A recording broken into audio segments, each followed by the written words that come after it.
Hello and welcome to this long-form history story. If you enjoy deep dives into the past and narratives that explore the turning points that could have transformed our world, feel free to follow for more long history videos. Today we begin a journey into the life of the leader who nearly changed everything, a figure whose story unfolds not just in what happened, but in what almost happened, in the narrow margins between ambition and circumstance, and in the shadows of choices that reshaped nations only to collapse before their full impact could take hold.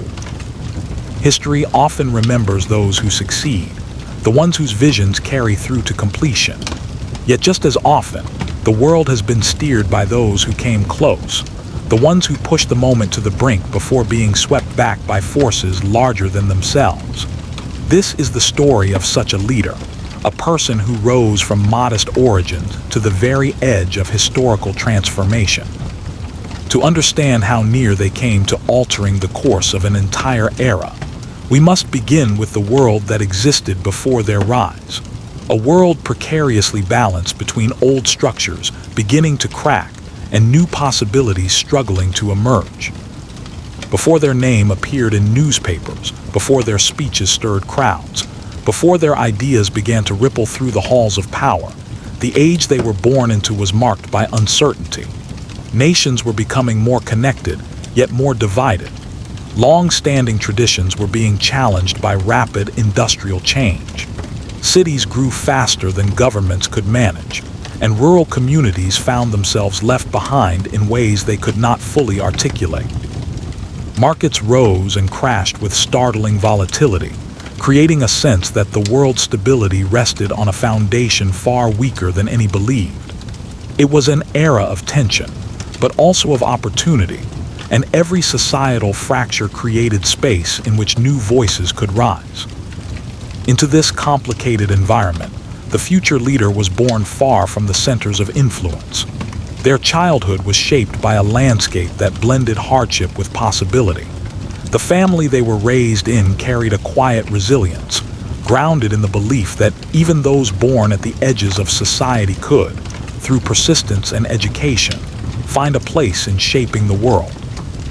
Their parents had no political ambitions themselves, yet they cultivated in their child a sense of curiosity, an insistence that understanding the forces that shape human life is a responsibility, not a luxury.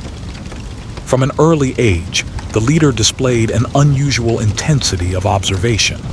They asked difficult questions, not out of rebellion, but out of a deep need to understand why things were as they were. Teachers noted the way they lingered on subjects long after lessons ended, pushing beyond the requirements of the classroom. Yet their early years were not defined solely by study. The local environment exposed them to the real conditions of ordinary people, to the frustrations of workers who felt unseen, to the exhausted optimism of small business owners balancing ambition against instability, and to the communal bonds that formed in neighborhoods constantly adapting to economic uncertainty. This connection to lived social reality shaped the core of their worldview. It was during adolescence, in conversations overheard at market stalls and long walks between school and home, that they began to understand power not as an abstract concept, but as something that determined who thrived and who struggled. As they matured, their interest in politics grew from curiosity into ambition, and the first small steps toward leadership emerged from their desire to speak for those who felt ignored by the larger national institutions. Their education provided the first open doorway. Through scholarships and relentless work, they earned a place in a respected academy where they were exposed to a new level of discourse. Here they studied philosophy, economics, and history with a fervor that set them apart. Yet their true development occurred outside the lecture halls. They joined clubs, debated with peers late into the night, and built relationships with mentors who recognized in them not merely intelligence, but a rare balance of determination and adaptability. It was in this period that they crafted their earliest political ideas, shaped equally by academic frameworks and the memory of the unequal world they had come from. Their first encounters with actual political power came in the form of small roles within local organizations. These early positions were modest, but they provided invaluable lessons.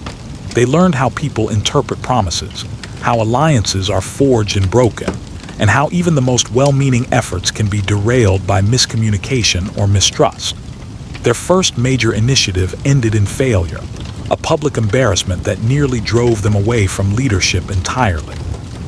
Yet this setback forced a reinvention. Instead of retreating, they reassessed their strategies, listened more carefully to criticism, and rebuilt a sense of purpose grounded not in idealism alone, but in the practical realities of navigating institutions. As they matured, the world around them continued to destabilize. Political tensions simmered near boiling points. Economic pressures intensified, driving workers and business owners alike toward desperation. Strikes, protests, and demonstrations became common, each one a sign that the existing leadership was losing its grip on the nation. International rivals watched closely, ready to exploit any moment of weakness.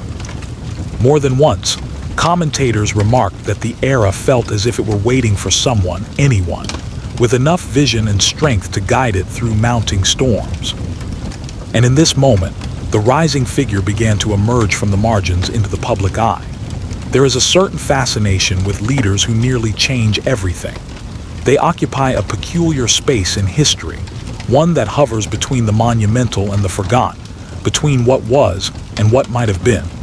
Their significance is not measured solely by what they accomplished, but by the palpable sense of potential that surrounded them. Historians often note that these figures are remembered as almosts, as the catalysts for possibilities that history ultimately did not realize.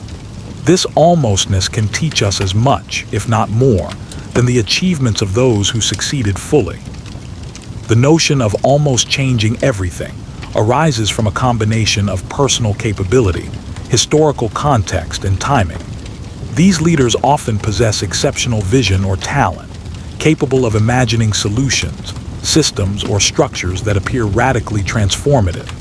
Yet they operate within a world constrained by entrenched institutions, social norms, political rivals, and unforeseen events. The tension between their ambition and the resistance they encounter creates the sense of near transformation that defines their historical footprint. In exploring this leader's story, one sees the intricate interplay between individual agency and the broader forces of history. They are not merely characters in a narrative of fate. They are active participants, pushing, testing, and sometimes reshaping the contours of their environment. The almost arises from their proximity to genuine change, moments when their actions seemed poised to redirect history, only to be halted, redirected, or diluted by circumstances beyond their control. The allure of such figures is universal because it reflects a truth about history itself. It is fragile, contingent, and sometimes terrifyingly close to tipping in a different direction. By examining the life of a leader who nearly changed everything, we gain insight into both the power and the limits of ambition, and into the subtle forces that dictate whether a vision is realized or lost. Their story encourages us to imagine alternative histories, not as mere speculation, but as a method to better understand the mechanics of human societies and the fragility of the systems we often take for granted. When historians speak of a leader who nearly changed everything, they are grappling with a concept that is both precise and elusive. Nearly implies proximity, a closeness to transformation that stops short of completion, a tension between possibility and reality. In historical terms, nearly is measured not only by what was attempted, but by the tangible ways the world could have been different had circumstances shifted even slightly. It is a lens through which we can evaluate the magnitude of influence without overstating its actual effect. To define nearly is to engage in counterfactual thinking, the careful art of imagining alternative outcomes while remaining anchored in the evidence of what actually occurred. A leader may have crafted a plan so bold and coherent that its potential is undeniable. Yet for reasons both internal and external, it fails to materialize. Sometimes, the margin between success and failure is astonishingly narrow. A single decision, an unforeseen natural event, a betrayal, or the simple exhaustion of political will. Historians analyze these near misses to illuminate the fragility of power and the randomness that can accompany historical events. Nearly also implies an assessment of influence. A leader might have profoundly reshaped discourse, altered alliances, or challenged prevailing ideologies, even without achieving the structural transformation they envision. Their near change leaves ripples, small yet persistent, that historians can trace through shifts in policy, social norms, or collective memory. In this way, the impact of almost leaders is measurable not only in what they directly achieved, but in the possibilities they exposed and the anxieties they provoked in those who opposed them. The concept of nearly also forces us to examine contingency in history, the notion that events are not predetermined, but rather susceptible to countless variables, many of them unpredictable. Wars are won or lost in moments. Revolutions succeed or fail because of timing, alliances, or chance encounters. Leaders who nearly changed everything occupy the space where these variables intersect, their ambitions intersecting with circumstance in ways that reveal both the power of human agency and the limits imposed by the world around them. In studying such leaders, we begin to understand the delicate equilibrium of historical change. We see that revolutions, reforms, and paradigm shifts are rarely the result of a single individual's vision alone, but rather the product of alignment between opportunity, timing, social currents, and personal skill. Nearly changing everything requires all these elements to converge, and the absence of even one can prevent the realization of transformative potential. Before the emergence of a leader who nearly changed everything, the world was a complex tapestry of entrenched systems, simmering tensions, and incremental progress that often masked the underlying instability of societies. To understand the magnitude of what might have been, it is essential to step back and examine the global, regional, and local conditions that set the stage for their rise. The world was not uniform, and yet certain patterns repeated across different societies, patterns of inequality, of political fragmentation, of the interplay between culture and power. It was a world in motion, and yet in many ways resistant to sudden transformation. Politically, the landscape was dominated by hierarchies that had hardened over centuries. Monarchies, emerging democracies, bureaucratic states, and loosely governed empires coexisted, each with its own internal contradictions and external vulnerabilities. Corruption, inefficiency, and the slow decay of authority created openings for ambitious individuals, yet the structures themselves often proved resilient, able to absorb shocks and redirect challenges before they escalated into systemic change. Social hierarchies were deeply entrenched, with elites clinging to privilege and ordinary people constrained by rigid social norms. In some regions, populations were beginning to demand reform, literacy was spreading, and new ideas were circulating more freely than ever before. In others, fear, superstition, and strict social codes maintained the status quo. Economically, the world was experiencing both stagnation and innovation simultaneously. Traditional agrarian economies persisted in much of the globe, while industrialization, trade, and the rise of mercantile capitalism were transforming urban centers and generating new classes of wealth. Economic pressures created both opportunities and instability. Famine, inflation, or market crashes could destabilize governments, while new technologies and trade routes could empower ambitious leaders with resources previously unimaginable.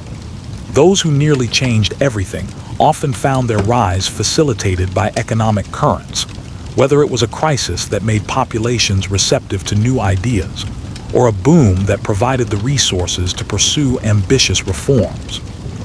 Social unrest was a constant undercurrent. Communities chafed against inequality, and in many regions, growing awareness of individual rights and national identity began to challenge the legitimacy of traditional authority. These movements were rarely monolithic.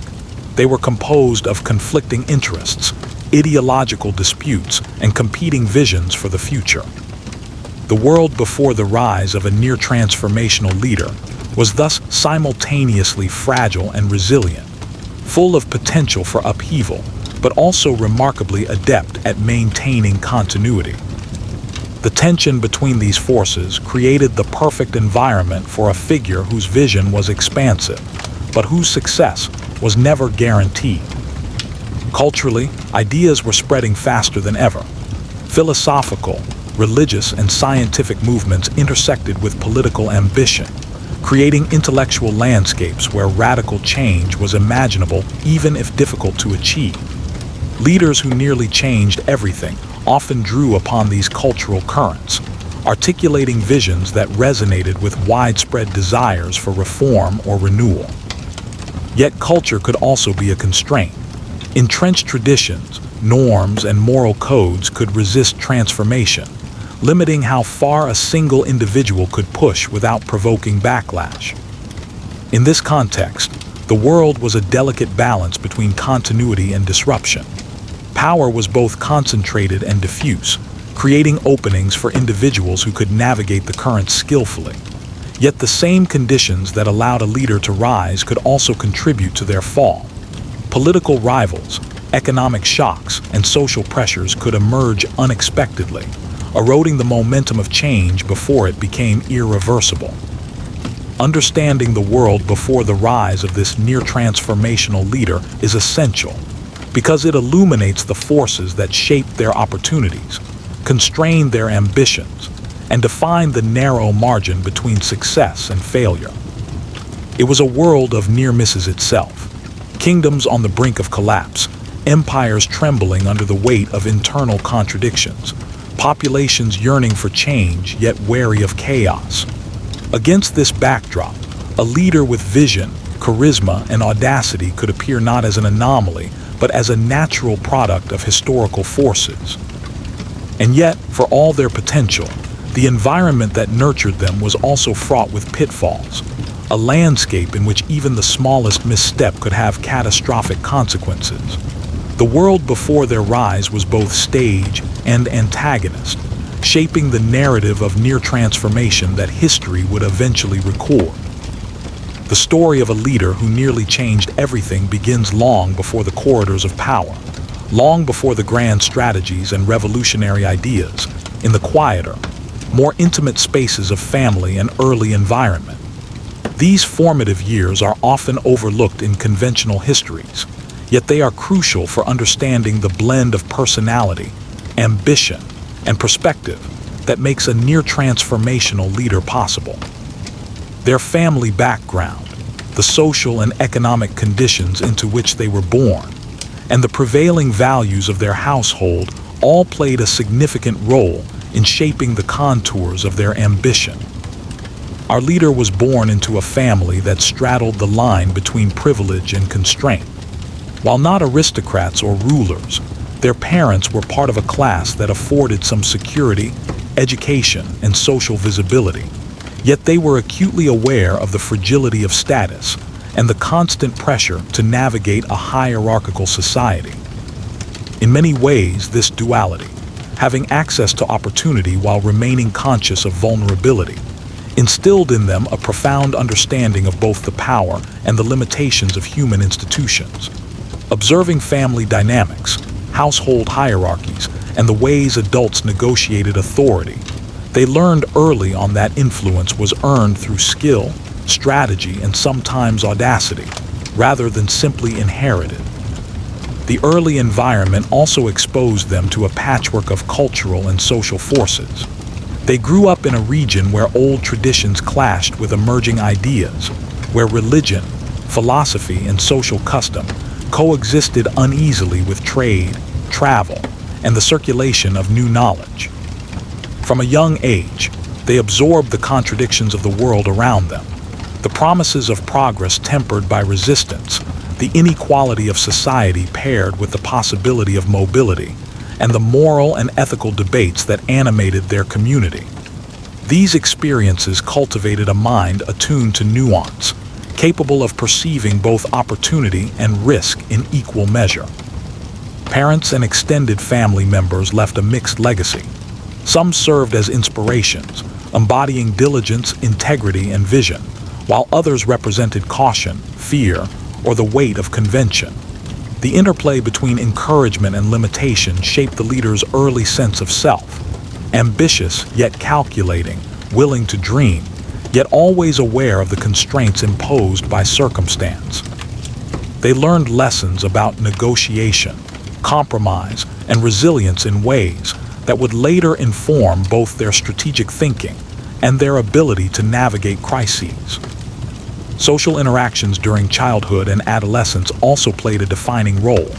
Friendships, rivalries, and early mentorships exposed them to ideas and ambitions beyond their immediate family, providing models of leadership and the mechanisms of influence. In some cases, these early relationships would later evolve into alliances or sources of support. In others, they became the first hints of opposition or cautionary tales. From playground disputes to school competitions, the young leader developed a sense of timing, persuasion, and adaptability, skills that would be indispensable in the political arena. Moreover, the geographical and political environment of their upbringing was not static. It was a world already in motion, with conflicts, trade shifts, and ideological debates creating a backdrop that demanded awareness and engagement. Even as a child, they witnessed the effects of power struggles, social unrest, and economic fluctuations. These observations embedded a subtle understanding that the stability of any society was contingent, and that leadership required both vision and vigilance. It was a seed planted early, the awareness that history could be shaped, but only by those willing to act decisively and intelligently within its constraints. Family hardships, personal setbacks, and early exposure to injustice also played a pivotal role. Encounters with inequality, bureaucratic indifference, or arbitrary authority revealed both the vulnerability of ordinary people and the limitations of existing power structures.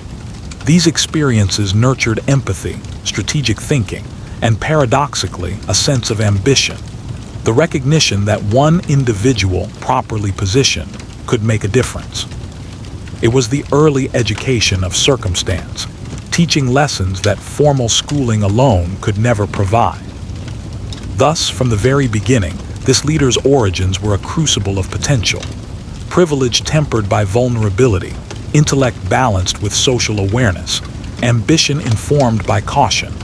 All these elements combined to forge the psychological and moral foundation of a figure poised for near-historic influence. Their upbringing was neither perfect nor idyllic, but it was rich with complexity, preparing them to navigate the messy, often contradictory realities of a world that was both ready for change and stubbornly resistant to it.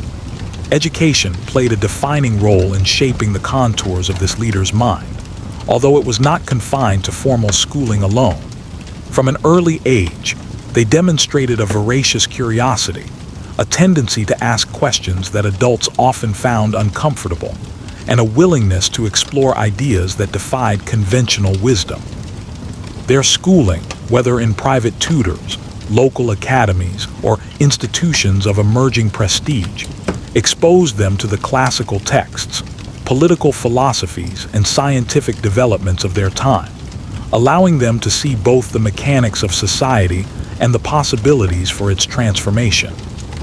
Influences came from every direction: teachers who inspired them with knowledge, peers who challenged their assumptions, books that presented radical or revolutionary ideas, and the stories of past leaders whose successes and failures were immortalized in chronicles and oral histories. They absorbed the lessons of history not as static facts, but as blueprints and warnings, learning how ambition had triumphed or faltered under the weight of circumstance. From military campaigns to philosophical treatises, from the politics of distant lands to the intimate dramas of local governance, Every fragment of knowledge became a thread in the complex tapestry of their emerging vision. Early ambitions were nurtured in tandem with this education. They imagined possibilities that often seemed audacious, sketching scenarios of reform, innovation, or consolidation that others dismissed as improbable. Yet these ambitions were grounded in a pragmatic understanding of the world. They were not fantasies detached from reality, but calculated projections informed by keen observation and strategic foresight. The leader learned to weigh opportunity against risk, to anticipate the reactions of allies and adversaries, and to gauge the limits of influence within existing structures. Travel, if circumstances allowed, further broadened their horizons. Exposure to other regions, societies, and systems of governance revealed the malleability of human organization and the variance of cultural and political norms.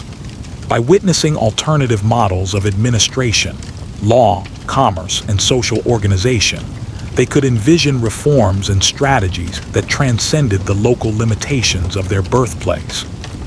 These experiences sharpened their mind, taught adaptability, and revealed the importance of perception and reputation, lessons that would later inform both their rise and their near miss at transformation. Intellectual mentors were particularly significant. Some were scholars or political figures who challenged the young leader to think critically about authority, ethics, and strategy. Others were visionaries or reformers whose ideals inspired ambition, even if their methods were ultimately impractical. The combination of mentorship and self-directed study cultivated a rare blend of imagination and practicality, allowing the leader to formulate ideas that were simultaneously bold and actionable, even in the face of entrenched systems resistant to change. Equally important were the personal qualities cultivated during these formative years: discipline, resilience, and a capacity for observation. They learned to read people, to anticipate motivations, to discern opportunity in chaos. They honed an ability to navigate complex social hierarchies, negotiating favors, alliances, and influence long before any formal position of power was attained. Early failures, misjudged arguments, unsuccessful ventures, or social setbacks became formative experiences, teaching humility and strategic patience. Each disappointment was absorbed and analyzed, creating a mindset attuned to long-term objectives rather than immediate gratification. By the time they emerged from the cocoon of their youth and education, the leader had developed a vision not only of personal ambition, but of societal potential. They could see the inefficiencies, injustices, and contradictions of their environment, and they began to imagine reforms, strategies, and actions that might rectify them. Yet these early ambitions were tempered by awareness, the realization that transformative power could never be wielded lightly, that every action had consequences, and that history rarely bends easily to the will of even the most capable individual. It was a balance of idealism and pragmatism, imagination and calculation, that would define their rise, and the dramatic near miss that would later capture the attention of historians.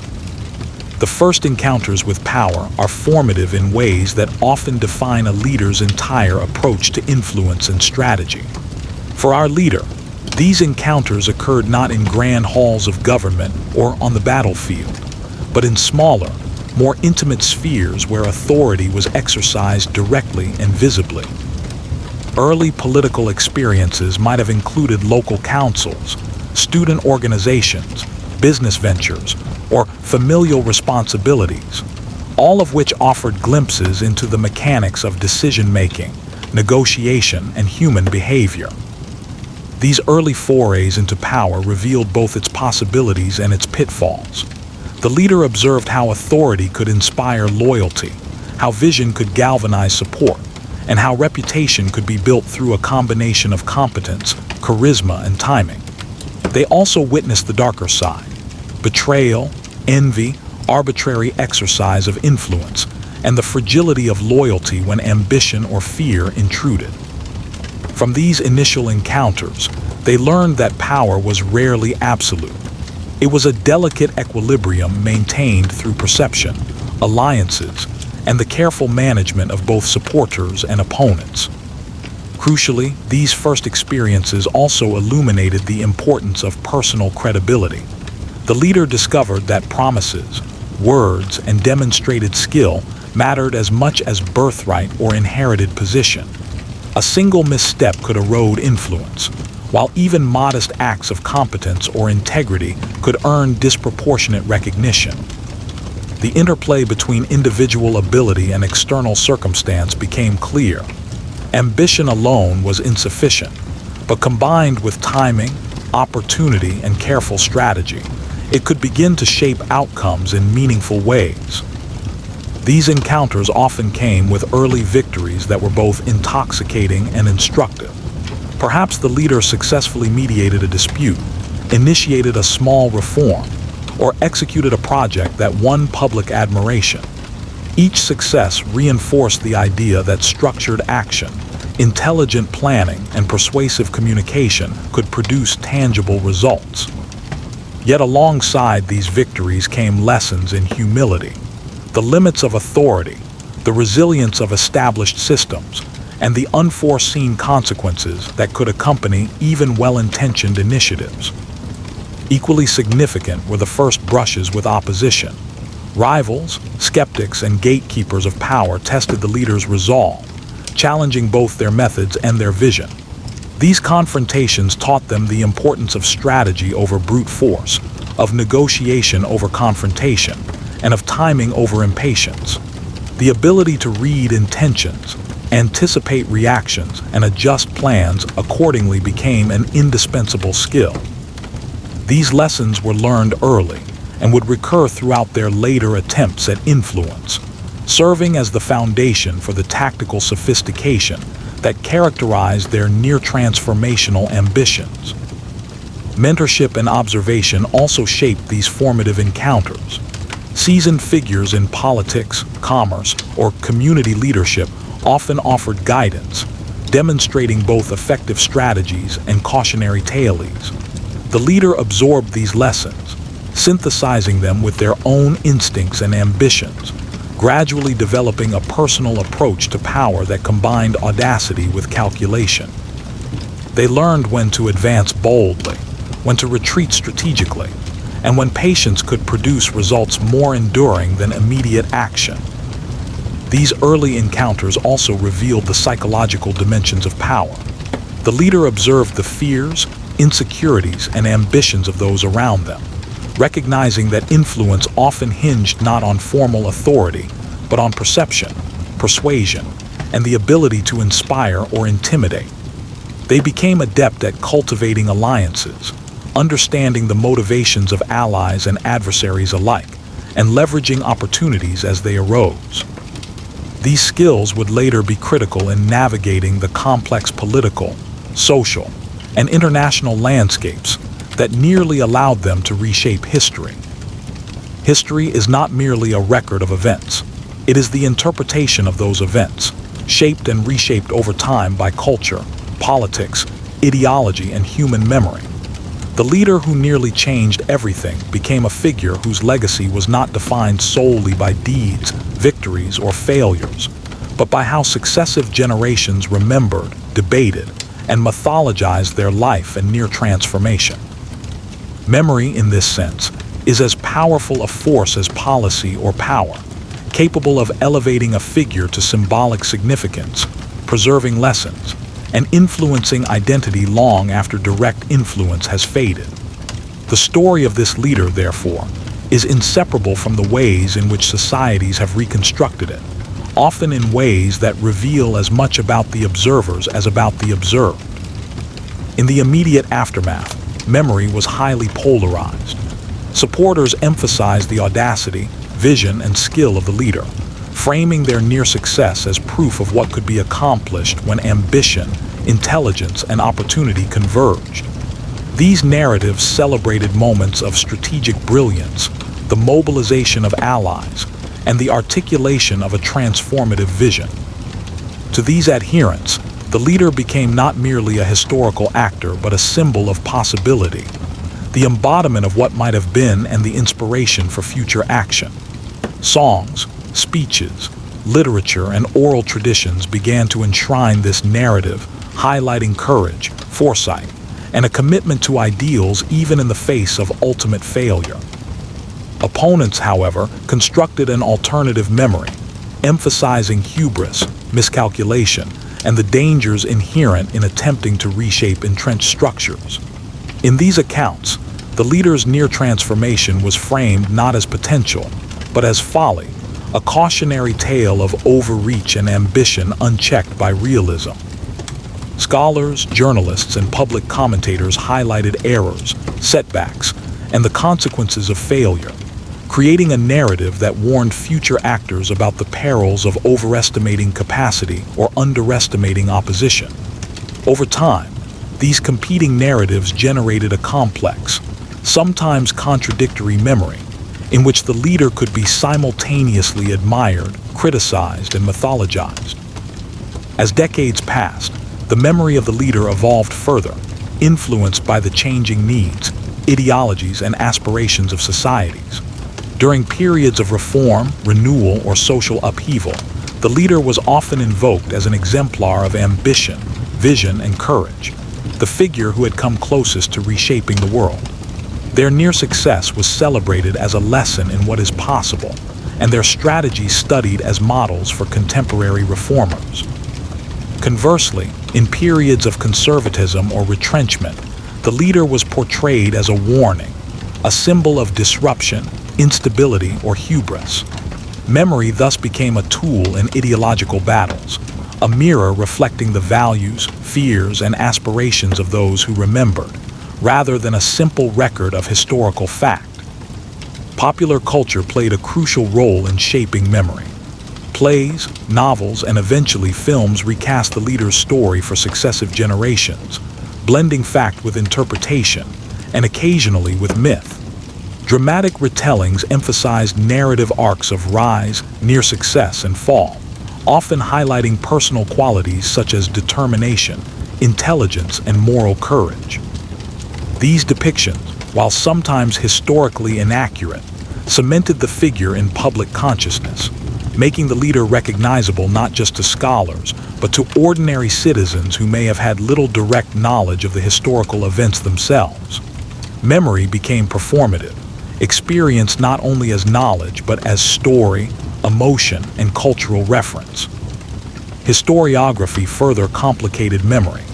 Scholars sought to reconstruct events with accuracy and nuance, parsing original documents, letters, and accounts to understand the leader's decisions, strategies, and context.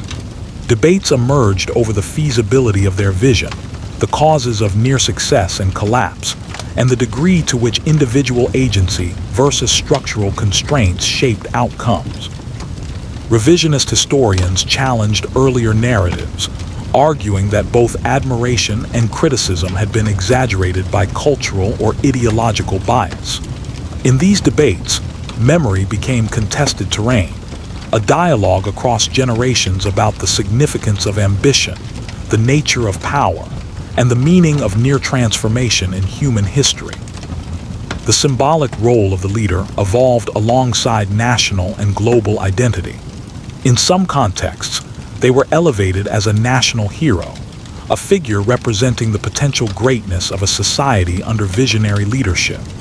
Monuments, commemorative events, and educational curricula reinforced this interpretation, integrating the leader's story into collective identity and civic memory. In other contexts, the leader was marginalized, their story minimized or reframed to serve prevailing narratives, emphasizing the dangers of ambition or the importance of stability.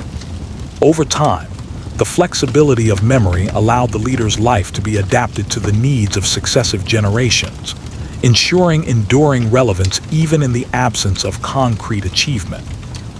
Memory also mediated the emotional resonance of history. The leader's near success became a source of hope, regret, and speculation.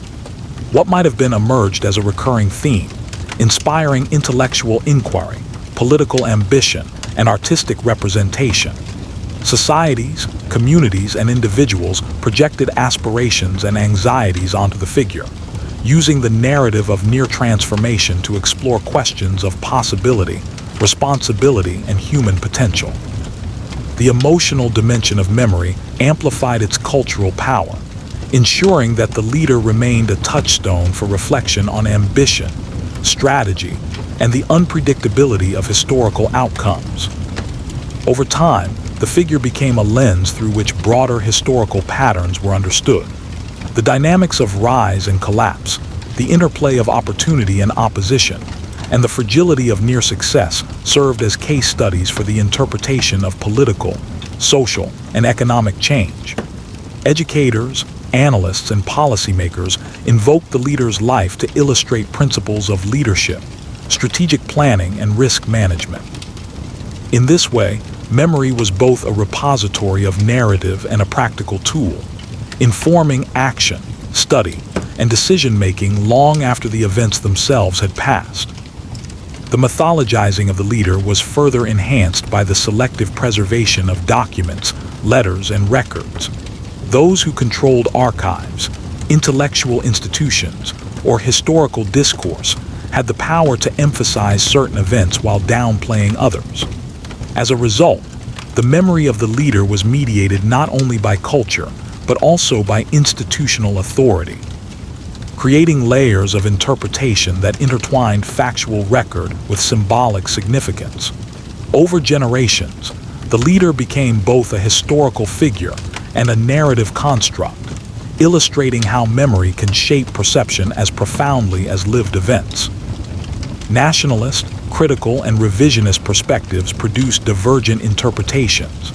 Nationalist accounts often emphasize the leader as a symbol of potential greatness, valor, and the pursuit of reform. Critical perspectives highlighted the failures, risks, and miscalculations, using the narrative as a framework for cautionary lessons about overreach and hubris. Revisionist historians, drawing on newly available sources or analytical methods, often sought to reconcile these interpretations, presenting the leader as a complex, multidimensional figure whose near success reflected both extraordinary capability and inevitable constraint. Across these perspectives, the leader's memory was neither static nor monolithic but dynamic, responsive to the interpretive needs of each era. The leader also assumed symbolic significance in popular imagination beyond their immediate society. Global observers, fascinated by the drama of near transformation, incorporated the story into comparative histories, cultural analyses, and fictionalized accounts. The universal themes of ambition, strategy, near success, and collapse resonated across borders, providing a narrative template for understanding the fragility of power and the contingencies of historical change. In this way, memory extended influence beyond the original context, transforming a near-historic episode into a globally recognized narrative about leadership, possibility, and human limitation.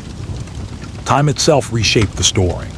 As the immediacy of events faded, myth, interpretation, and analysis layered over historical fact, creating a figure whose significance was amplified by reflection, debate, and cultural resonance.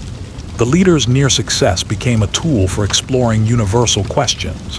How much can a single individual influence the course of history? How fragile is opportunity? And what are the consequences of ambition? Memory, in this sense, transformed the leader into both a historical actor and an enduring symbol, a vessel through which societies explored ideas of power, morality, and the limits of human agency. Even controversies surrounding the leader contributed to memory's power.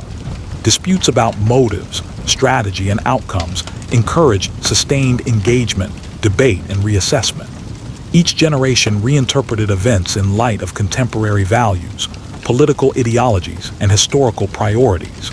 These reinterpretations ensured that the leader remained present in public consciousness, not as a static figure, but as a dynamic symbol whose meaning evolved alongside society itself. In this way, memory became an active, living process, shaping and reshaping understanding across time. Collective memory also reflected the emotional dimensions of history. The leader's near transformation embodied both hope and frustration, inspiring admiration for ambition and ingenuity while reminding society of the fragility of possibility. Generations absorbed this duality, incorporating it into narratives about risk, reward, and the uncertainty inherent in leadership. The leader's story became a template for understanding the tension between potential and realization, illustrating that near success can be as instructive and influential as actual success. The process of remembering the leader also shaped national, cultural, and ideological identity. By symbolizing aspiration, struggle, and near transformation, the leader became a reference point for evaluating contemporary actors, policies, and movements. Their life provided lessons on strategic planning, alliance building, and risk management, influencing both historical scholarship and practical governance. Memory, therefore, functioned as both a cultural artifact and a mechanism for education, reflection, and guidance, ensuring that the leader's influence persisted long after direct action had ceased. Ultimately, the evolution of memory reveals the duality of historical significance. The leader's near success, though unrealized, produced a lasting impact on how societies conceive of power, ambition, and possibility. By being remembered, debated, and mythologized, the figure transcended the limits of actual accomplishment, achieving influence in perception, imagination, and intellectual discourse. Memory, in this sense, became a vehicle for enduring significance, transforming a narrowly missed historical moment into a broader lesson about the possibilities, constraints, and enduring mysteries of human agency. In examining how time rewrote the leader's story, one observes that history is rarely fixed. It is reconstructed, interpreted, and infused with meaning by each generation. The leader who nearly changed everything illustrates this principle vividly. They became a symbol of potential, caution, and inspiration, their life a lens through which societies interrogate ambition, strategy, and contingency. The enduring fascination with the figure reflects not only the dramatic tension of near success, but also the ways in which memory, culture, and historiography coalesce to shape understanding long after the events themselves have passed. The modern debate surrounding the leader continues to reflect contemporary concerns. Political thinkers, cultural commentators, and historians invoke the story to explore questions of reform, power, and leadership in the present day. The narrative of near transformation offers both inspiration and warning, highlighting the delicate interplay of vision, opportunity, and constraint. The figure remains a touchstone for reflection on human potential, the fragility of systems, and the enduring importance of strategic foresight, illustrating that memory is not merely a record of the past, but an active participant in the ongoing dialogue between history and society.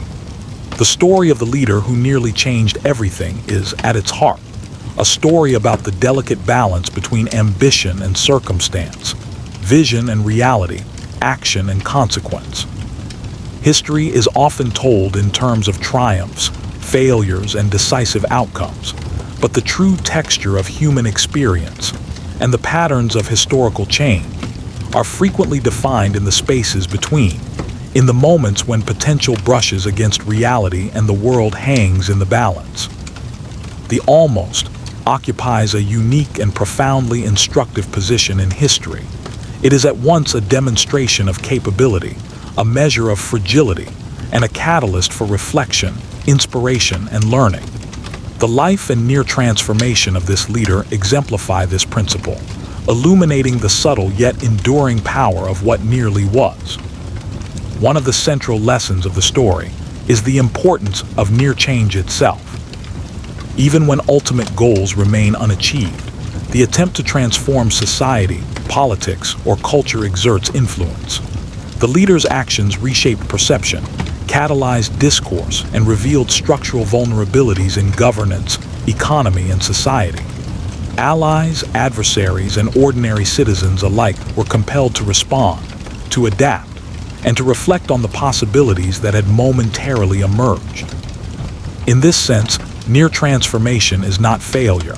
It is a form of impact, operating on multiple levels simultaneously: material, psychological, cultural, and intellectual.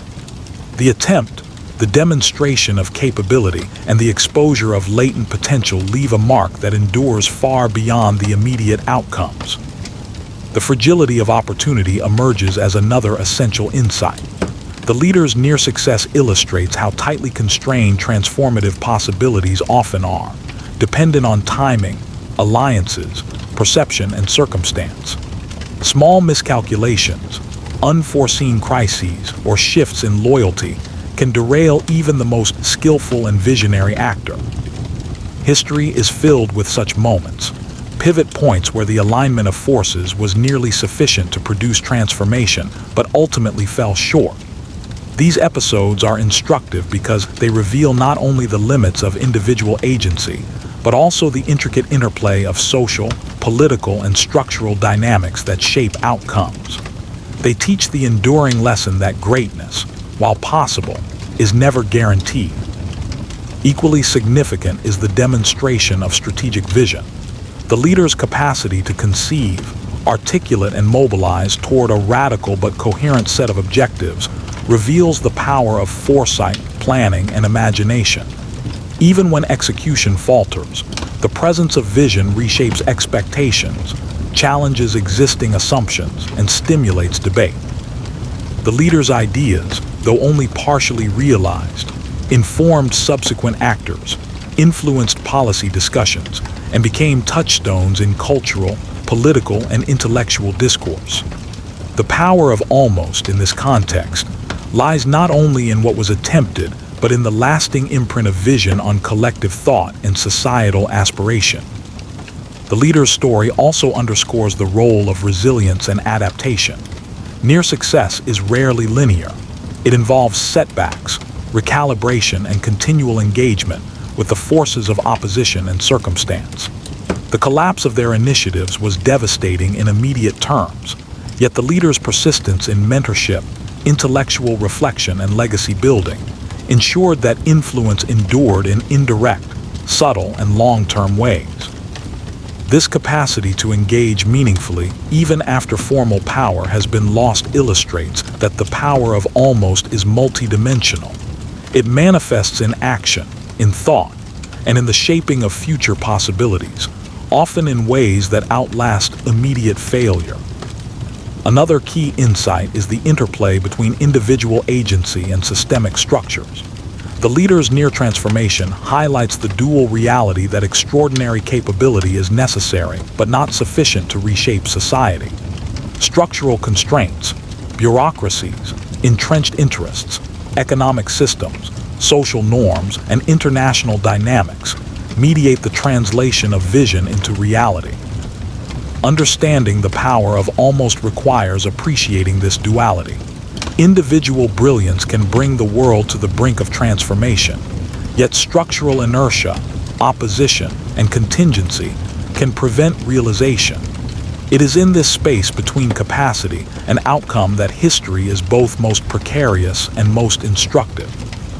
The story also invites reflection on the temporal dimension of influence. Near transformation demonstrates that the effects of action extend beyond immediate success or failure.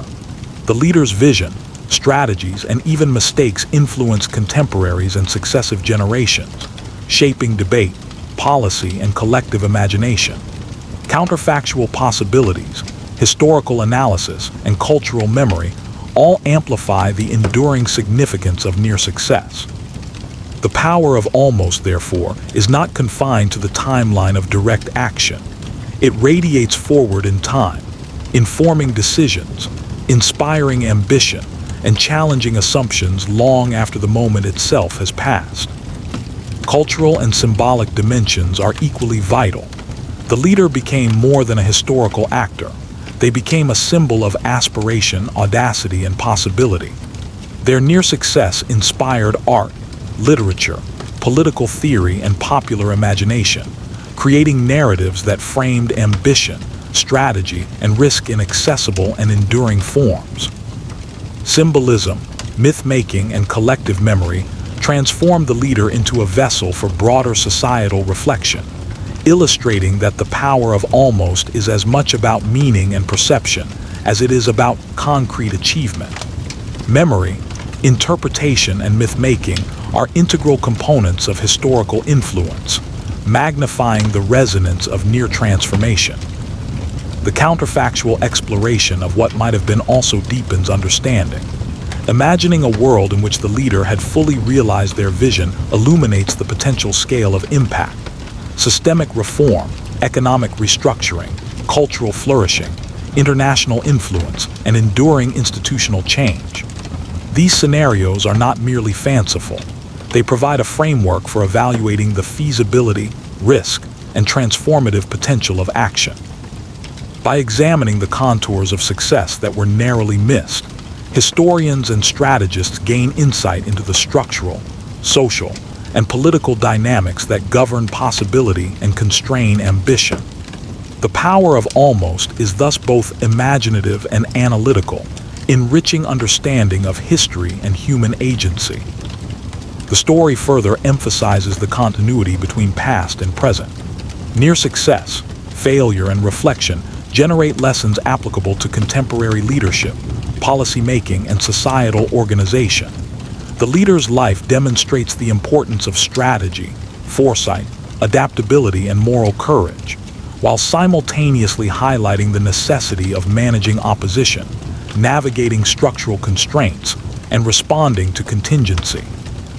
Modern actors, whether in government, social movements, or business, can draw insight from the balance between ambition and limitation, learning to appreciate the subtle interplay of opportunity, timing, and consequence that defines the trajectory of influence. Psychological dimensions are also integral to understanding the power of almost.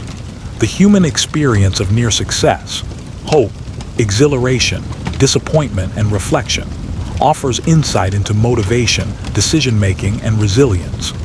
Both contemporaries and later observers internalize these lessons, shaping collective expectations and societal attitudes toward leadership, risk, and agency.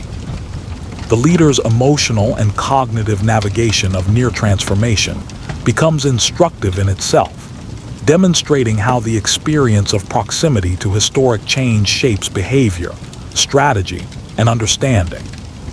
Finally, the story illustrates the fragility and contingency of historical turning points. Transformational moments often hinge on narrow margins. The alignment of allies, the timing of decisions, the perception of legitimacy, and the management of crises. The leader who nearly changed everything exemplifies how history's trajectory is shaped not only by talent or vision, but by the intricate web of circumstance, contingency, and human choice. Recognizing this fragility enhances appreciation for both actual historical achievements and near successes, encouraging a more nuanced understanding of causality, possibility, and influence. In conclusion, the power of almost is a central theme in the leader's story. Near transformation illuminates the capacities, limitations, and consequences of human agency, providing enduring lessons about strategy, vision, resilience, and contingency. It demonstrates that influence extends beyond realized outcomes, persisting through memory, cultural narrative, mentorship, and the shaping of intellectual frameworks. The leader's life reminds us that history is not solely composed of victories and defeats, but is equally defined by moments of proximity to change, by the potential glimpsed but not fully realized, and by the ways in which ambition, skill, and circumstance converge at the edge of possibility. The narrative of near success encourages reflection on our own engagement with history, ambition, and action. It emphasizes that the measure of influence is not confined to final outcomes, but includes the demonstration of vision, the mobilization of resources, and the courage to act in the face of uncertainty. The power of almost, therefore, lies in its capacity to inspire, to instruct, and to remind us that even when ultimate change is beyond reach, the attempt itself reverberates through time, shaping thought, culture, and possibility. The story also underscores that history is as much about potential as it is about fact. The leader's life, vision, and near success provide a framework for understanding the delicate interplay of agency, contingency, and systemic structure. By examining moments of near transformation, societies gain insight into both the mechanics of power and the ethical, strategic, and cultural dimensions of ambition. The leader's experience demonstrates that even unfulfilled potential leaves a lasting imprint, influencing contemporaries, shaping cultural memory, and offering a blueprint for future actors navigating the complexities of human endeavor. Ultimately, the leader who nearly changed everything embodies the enduring significance of the almost in history. Their life reveals the tension between aspiration and limitation, vision and execution, possibility and contingency. It illustrates how influence can persist beyond success or failure through memory, mentorship, and inspiration. It teaches that the study of near success is not a consolation for failure, but a vital avenue for understanding human agency, the dynamics of change, and the enduring complexity of history itself. The power of almost is therefore both a historical truth and a moral lesson, that the proximity to transformation is itself transformative, shaping the world in ways that ripple far beyond the immediate moment, and leaving a legacy that informs, instructs, and inspires generations yet to come. The story closes not with definitive resolution but with reflection on ambition, on the fragility of opportunity, and on the extraordinary, often overlooked significance of what might have been. The leader's life demonstrates that the edge of history, where possibility and reality meet, is a space of profound learning, insight, and influence. In this space, the almost achieves a power as enduring as actual success, a force that shapes perception, memory, and imagination, leaving an indelible mark on the human understanding of history, leadership, and the pursuit of transformative vision. Thank you so much for joining me on this journey through the life of the leader who nearly changed everything. If you enjoyed diving deep into history and exploring these near transformational moments, make sure to hit that subscribe button and follow for more long-form history stories that take you behind the scenes of the past. Leave a comment to share your thoughts on what might have been or which historical almosts fascinate you the most. Your support helps keep these stories alive, and I can't wait to explore the next great chapter of history with you. Thank you for watching, and I'll see you in the next story. The study of history often revolves around what happened, but some of the most compelling inquiries concern what almost happened. Our leader's life, achievements, and near transformational potential invite precisely this form of analysis, raising questions about the interplay of ambition, strategy, circumstance, and contingency. Historians, political scientists, and theorists have long debated how close the world truly came to being reshaped by this figure, and the complexity of their near success provides fertile ground for exploration. In examining the question, one must consider both the concrete outcomes of their actions and the latent possibilities that were never fully realized, a dual focus that illuminates the fragile boundary between potential and actualization. The leader's near success can be measured in several dimensions.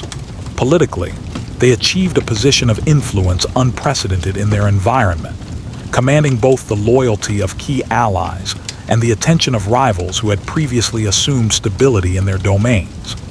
This political capital, built over years of strategic maneuvering, positioned the leader to intervene decisively at moments when traditional authorities were indecisive or compromised. The consolidation of networks, the orchestration of alliances, and the ability to navigate complex structures of power indicate that, at least temporarily, the leader possessed the capability to effect systemic change. In theory, the alignment of ambition and circumstance could have enabled historic transformation. Yet the analysis must also account for the factors that ultimately prevented realization.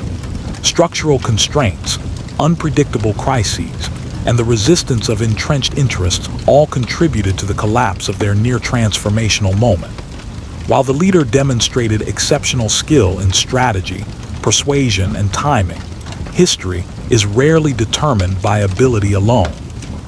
The fragility of opportunity, ephemeral and contingent on variables beyond any single actor's control, played a decisive role. This combination of internal capability and external constraint illustrates the tension between individual agency and systemic inertia, a theme that runs through much of historical analysis. Economic modeling and political simulation provide additional insight into the feasibility of the leader's plans. Scholars examining the period have noted that the proposals for reform, redistribution, and restructuring, while ambitious, were theoretically plausible given the contemporary economic, social, and political context. Models suggest that if executed with precision and uninterrupted support, the initiatives could have achieved substantial impact, altering patterns of resource allocation, governance efficiency, and social cohesion. However, simulations also underscore the sensitivity of these outcomes to small deviations. Delayed implementation, shifts in public support, or opposition intervention could easily neutralize even the most well-conceived strategies.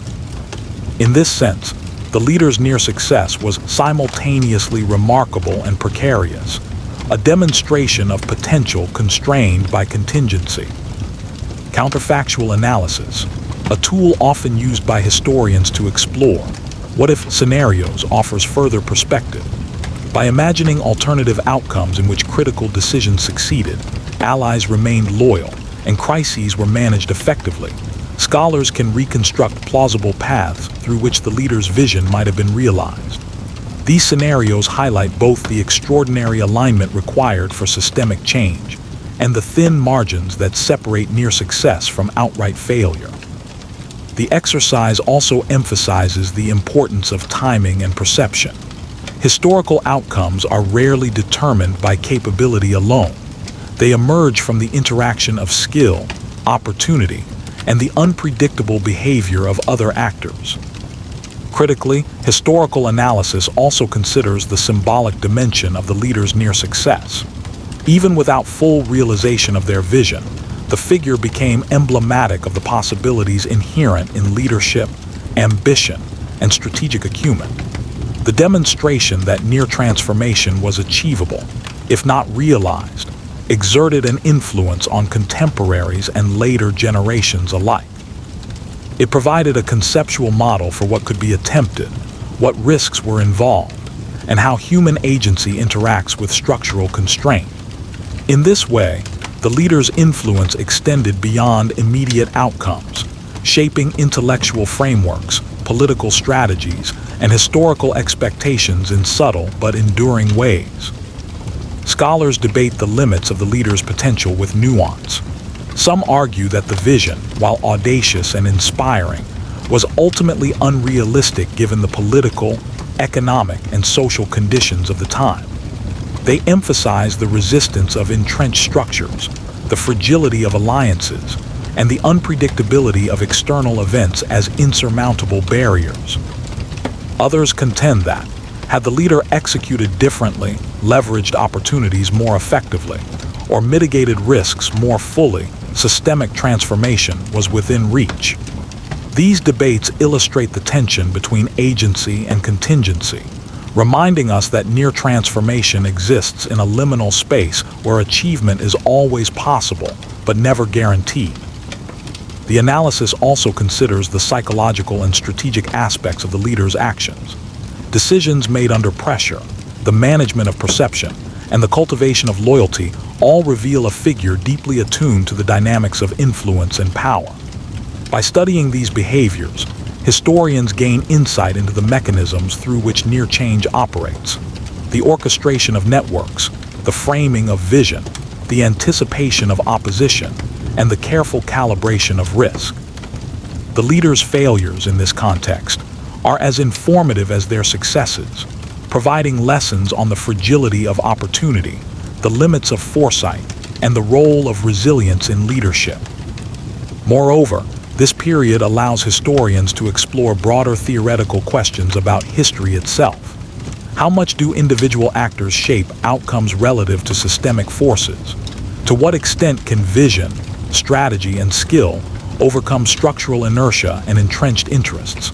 How do contingencies, crises, and timing mediate the relationship between ambition and outcome?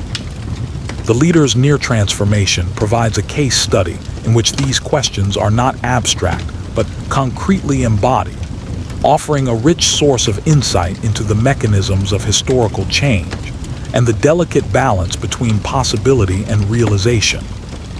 The role of external powers in shaping the near success and ultimate collapse further complicates analysis. Rival states, neighboring factions, and international networks all acted in ways that constrained and redirected the leader's trajectory. Their interventions illustrate the interplay of domestic ambition and global dynamics, highlighting how internal opportunity is always mediated by external pressures. The near success was possible because of alignment within the immediate environment, yet it was ultimately fragile precisely because broader forces remained indifferent, opportunistic, or hostile. This duality underscores the precarious nature of historical turning points, in which influence can appear absolute locally, yet remain tenuous in a larger context. Historians also examine the leader's near success in relation to precedent and legacy. Comparisons with figures who achieved transformation or failed spectacularly help contextualize both ambition and outcome. The analysis considers patterns of decision-making, the cultivation of loyalty, and the management of opposition as variables that distinguish near success from total failure. The leader emerges as a figure whose impact is simultaneously bounded and significant, bounded by the limits of circumstance, yet significant in demonstrating the mechanisms through which influence and near transformation can operate. Importantly, the study of near success illuminates the concept of potential itself. The leader's trajectory demonstrates that history is not solely composed of realized change, but is equally shaped by the possibility of change, the unfulfilled visions, the narrowly missed opportunities, and the moments in which human agency comes closest to bending the arc of events. The leader's near transformation becomes a lens through which historians can explore contingency, risk, and ambition, providing a richer, more nuanced understanding of the forces that drive and constrain historical outcomes. In evaluating how close the leader truly came, scholars consider multiple dimensions: political influence, strategic positioning, public perception, control of resources, and capacity to implement change. Across these dimensions, the figure reached levels of alignment rarely achieved in history. Allies were mobilized, public opinion partially swayed, and critical moments identified.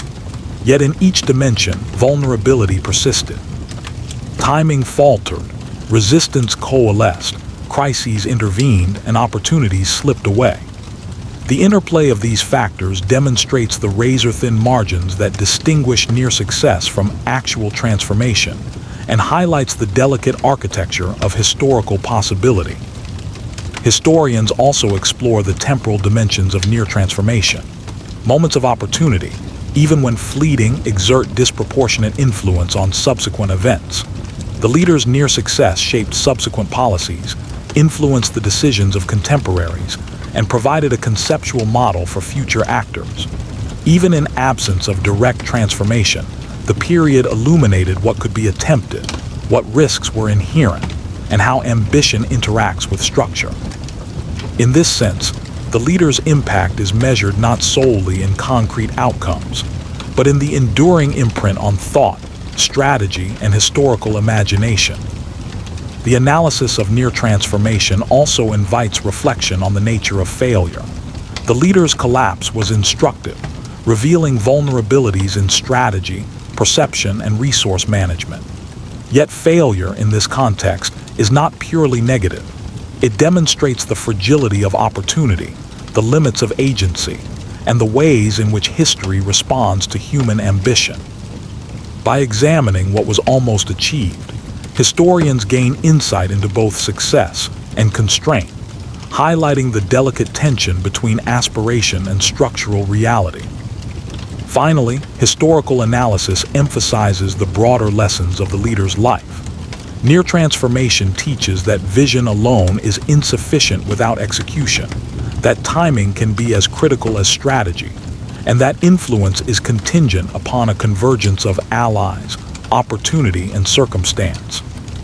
The leader's experience underscores the uncertainty inherent in history, the narrow margins by which great change is often decided, and the enduring significance of near success as a window into human potential and the mechanics of power. The conclusion drawn by scholars is nuanced. The leader came remarkably close to reshaping their world, yet the impossibility of absolute control, the unpredictability of human behavior, and the contingency of circumstance ensured that full realization remained out of reach. Their story embodies the paradox of near success, immense potential constrained by reality, and provides a lens through which to understand the precarious, dynamic, and profoundly human nature of historical change. The imagination of historians, political theorists, and storytellers often gravitates toward what-if questions, and few figures inspire such inquiry as powerfully as our near-transformational leader. The collapse of their initiatives left the world unchanged in many respects, but the tantalizing prospect of what might have been continues to inspire speculation and rigorous analysis.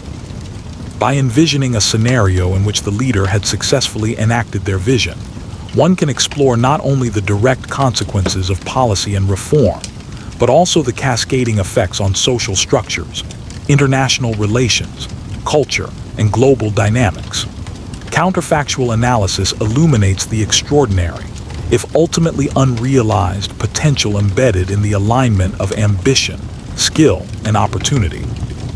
Had the leader succeeded, the first and most immediate transformations would likely have occurred within the political structure of their domain. Consolidated power, effectively managed bureaucracies, and the implementation of comprehensive reforms could have fundamentally altered the mechanisms of governance. Centralized decision-making, enhanced accountability, and streamlined administration would have replaced inertia and fragmentation, creating a system capable of responding to crises more effectively. Leadership transitions might have become more predictable, corruption curtailed through innovative oversight, and policy continuity established as a norm rather than an aspiration. Such structural changes, once embedded, would have created a foundation for sustained influence, enabling long-term transformation rather than short-term intervention. Economic impact would have been profound. The leader's vision incorporated ambitious plans for redistribution, investment in infrastructure, and stimulation of trade. These initiatives, if implemented, could have altered the trajectory of wealth accumulation, expanded access to resources, and reshaped social stratification. Markets would have adjusted to new regulations and opportunities, and the creation of institutions designed to balance productivity with equity might have reduced economic instability. Regional trade networks could have been strengthened, facilitating growth not only internally, but also in relationships with neighboring states and international partners. The combination of economic reform and political stability would have positioned the leader's domain as a model of efficient governance and prosperous society, potentially influencing emulation by other states. Social and cultural transformations would likely have accompanied economic and political changes. Education, civic engagement, and public welfare initiatives embedded within the leader's vision would have reshaped social mobility, opportunity, and community dynamics. Disadvantaged populations might have gained access to resources previously denied, altering social hierarchies and creating new pathways for advancement. Cultural institutions, arts, literature, philosophy, and scientific inquiry could have flourished under the protection and encouragement of a government aligned with visionary goals, fostering an era of intellectual and creative renaissance. The societal impact of such changes would have been profound, potentially shifting the very fabric of daily life and collective identity for generations. Internationally, the leaders' success would have created ripples far beyond their borders. Neighboring powers, previously confident in the stability of the existing order, would have been compelled to respond to the emergence of a highly organized, economically robust, and politically cohesive state. Diplomatic alignments might have shifted, trade networks renegotiated, and regional conflicts recalibrated in response to a newly influential actor. Rival states could have formed coalitions to counterbalance influence, while others might have sought alliances or accommodation, recognizing the advantage of cooperation over confrontation. The leader's domain could have become a hub of innovation, diplomacy, and economic influence, altering the balance of power in ways that persistently reshaped global relations. The ideological and cultural implications of success are equally significant. The leader's vision challenged established norms, proposing reforms that redefined governance, social equity, and public responsibility. A successful implementation would have sent powerful messages about the capacity of leadership to enact meaningful change, inspiring imitation, adaptation, or resistance in other regions. Philosophical debates, political thought, and cultural narratives could have evolved in response, with the leader's principles serving as a model or touchstone for emerging movements. The symbolic impact of success would have extended well beyond immediate policy outcomes, influencing human imagination, societal expectations, and the conceptualization of leadership itself. Technological and infrastructural development might also have accelerated under the leader's guidance. Visionary policies often correlate with the encouragement of innovation, investment in education and research, and the creation of institutions capable of sustaining long-term progress. Roads, communication networks, industrial capacity, and scientific initiatives could have flourished, producing practical benefits while embedding a culture of systematic problem-solving and advancement. These changes, while secondary to political and social reform, would have reinforced the structural transformation, creating feedback loops in which prosperity, education, and innovation mutually strengthened governance and societal cohesion. However, counterfactual analysis must also consider risks inherent in success. Radical transformation, particularly when challenging entrenched interests, often provokes resistance. Consolidation of power, even under visionary goals, could have alienated factions within the elite, military, or bureaucracy. International rivals, observing rapid development and centralization of influence, might have responded with intervention or strategic containment. Social reforms, while beneficial to some, could have created unrest among groups whose privileges were diminished or whose expectations were disrupted.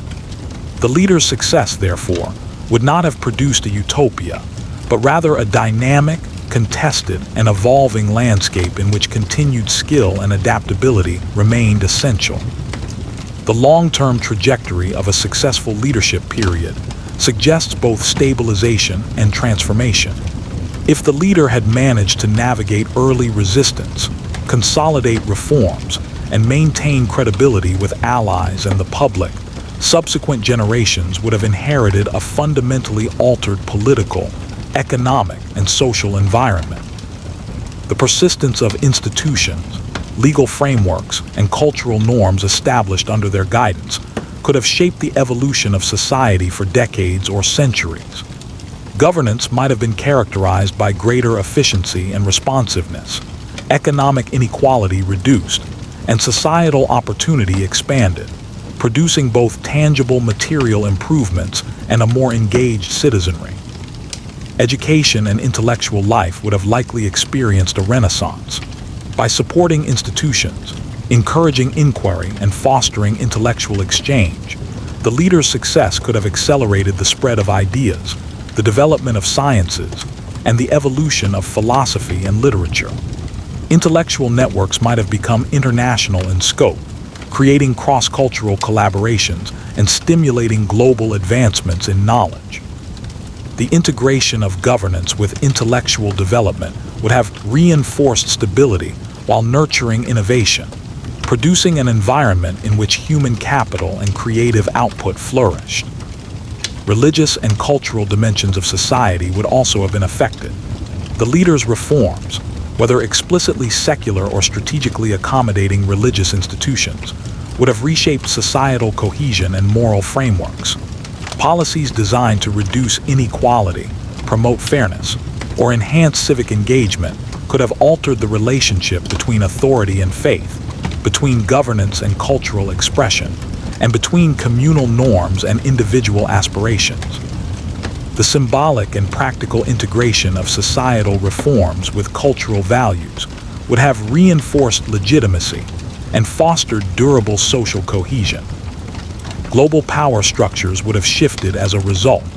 The emergence of a successfully reformed and stabilized state would have recalibrated international trade, diplomacy, and conflict. Alliances might have shifted, rivalries intensified, and global networks reconfigured in response to a new paradigm of governance and societal organization. The leader's vision, once executed, could have produced both soft power, through example, influence, and innovation, and hard power, in terms of economic and military capacity. The cumulative effect would have been a world in which strategic calculations, diplomatic alignments, and cultural perceptions were profoundly altered by a single, transformative actor. Demographic and social change would have compounded these effects.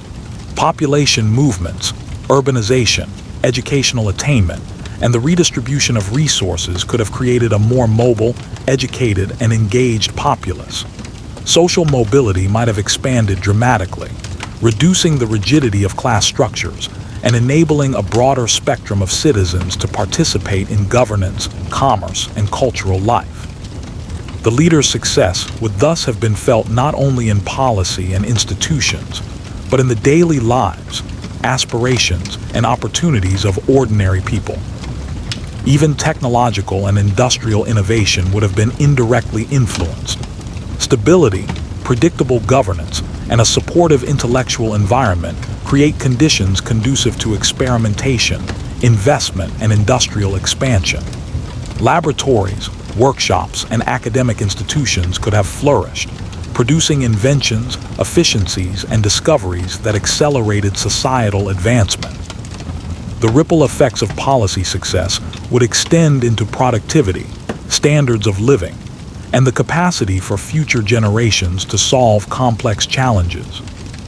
The counterfactual scenario also allows reflection on international ideology and political theory. A successful leader implementing radical but coherent reform challenges assumptions about what states can achieve, how societies organize themselves, and what constitutes effective governance. Subsequent leaders and theorists would have observed the outcomes, adjusting their own models and approaches accordingly. Concepts of power, legitimacy, and reform would have been enriched by a living example, producing intellectual and practical consequences far beyond the leader's immediate domain. Yet even in imagining success, one must acknowledge fragility. Sustained transformation requires ongoing competence, vigilance, and adaptability. Success breeds its own pressures. Expectations rise, scrutiny intensifies, and the potential for internal or external opposition persists. While the leader's vision might have been realized in the short term, the endurance of transformation would have depended on continued alignment of resources, loyalty, and strategic foresight. Counterfactual analysis, therefore, is not simply an exercise in utopian imagination, but in exploring the realistic challenges and complexities of sustaining historical change.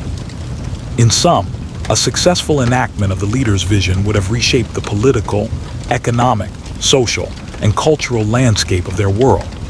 Governance would have been more efficient and responsive, economic systems more equitable and productive, and society more engaged and dynamic. International relations would have been altered, intellectual and cultural life invigorated, and subsequent generations would have experienced a fundamentally different trajectory. The leader's near success, if fully realized, demonstrates the profound influence that vision, skill, and circumstance can exert when aligned. A transformative potential curtailed in reality, but vividly illuminating in counterfactual exploration. The counterfactual scenario also underscores the significance of contingency in history. The difference between near success and full transformation often hinges on factors beyond the control of even the most capable individuals. Timing, opposition, crises, and the unpredictable behavior of allies and rivals. The exercise of imagining success reveals both the fragility and the magnitude of historical possibility, highlighting how narrowly missed opportunities can illuminate the mechanics of change, the limits of agency, and the enduring power of vision. Ultimately, the world that could have been, had the leader succeeded, represents a striking demonstration of the potential for human agency to reshape the course of history. It offers both inspiration and caution.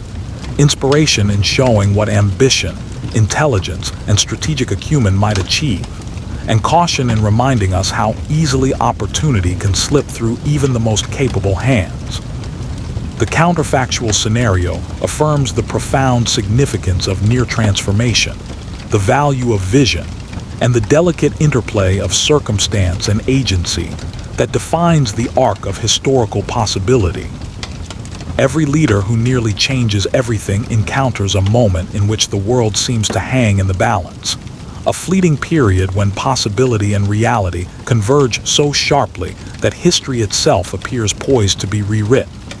For our leader, this critical moment arrived after years of preparation, strategic maneuvering, and the careful cultivation of influence. It was a period in which their power, perception, and opportunity aligned, creating the tantalizing potential for sweeping transformation, a potential that was palpable to supporters, rivals, and observers alike.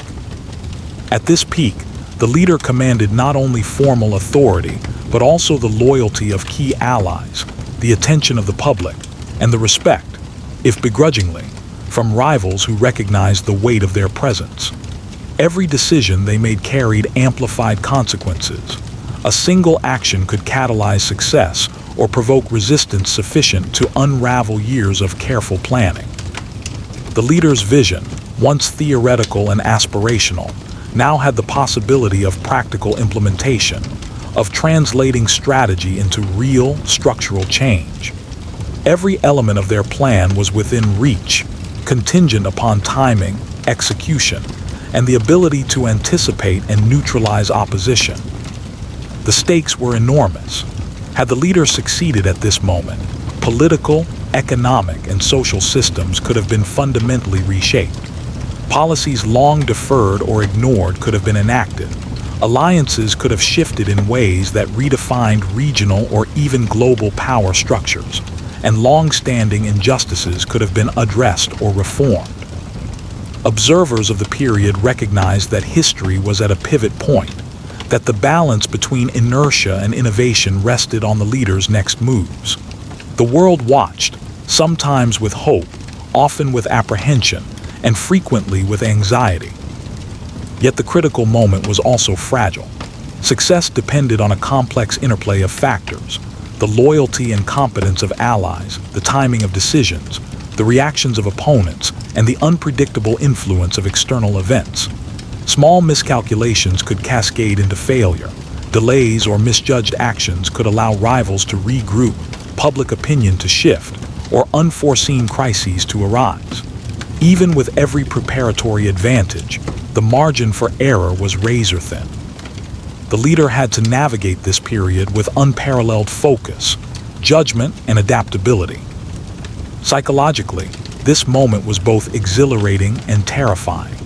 The weight of potential change rested squarely on the leader's shoulders, and the awareness of near-miss history was an unspoken tension.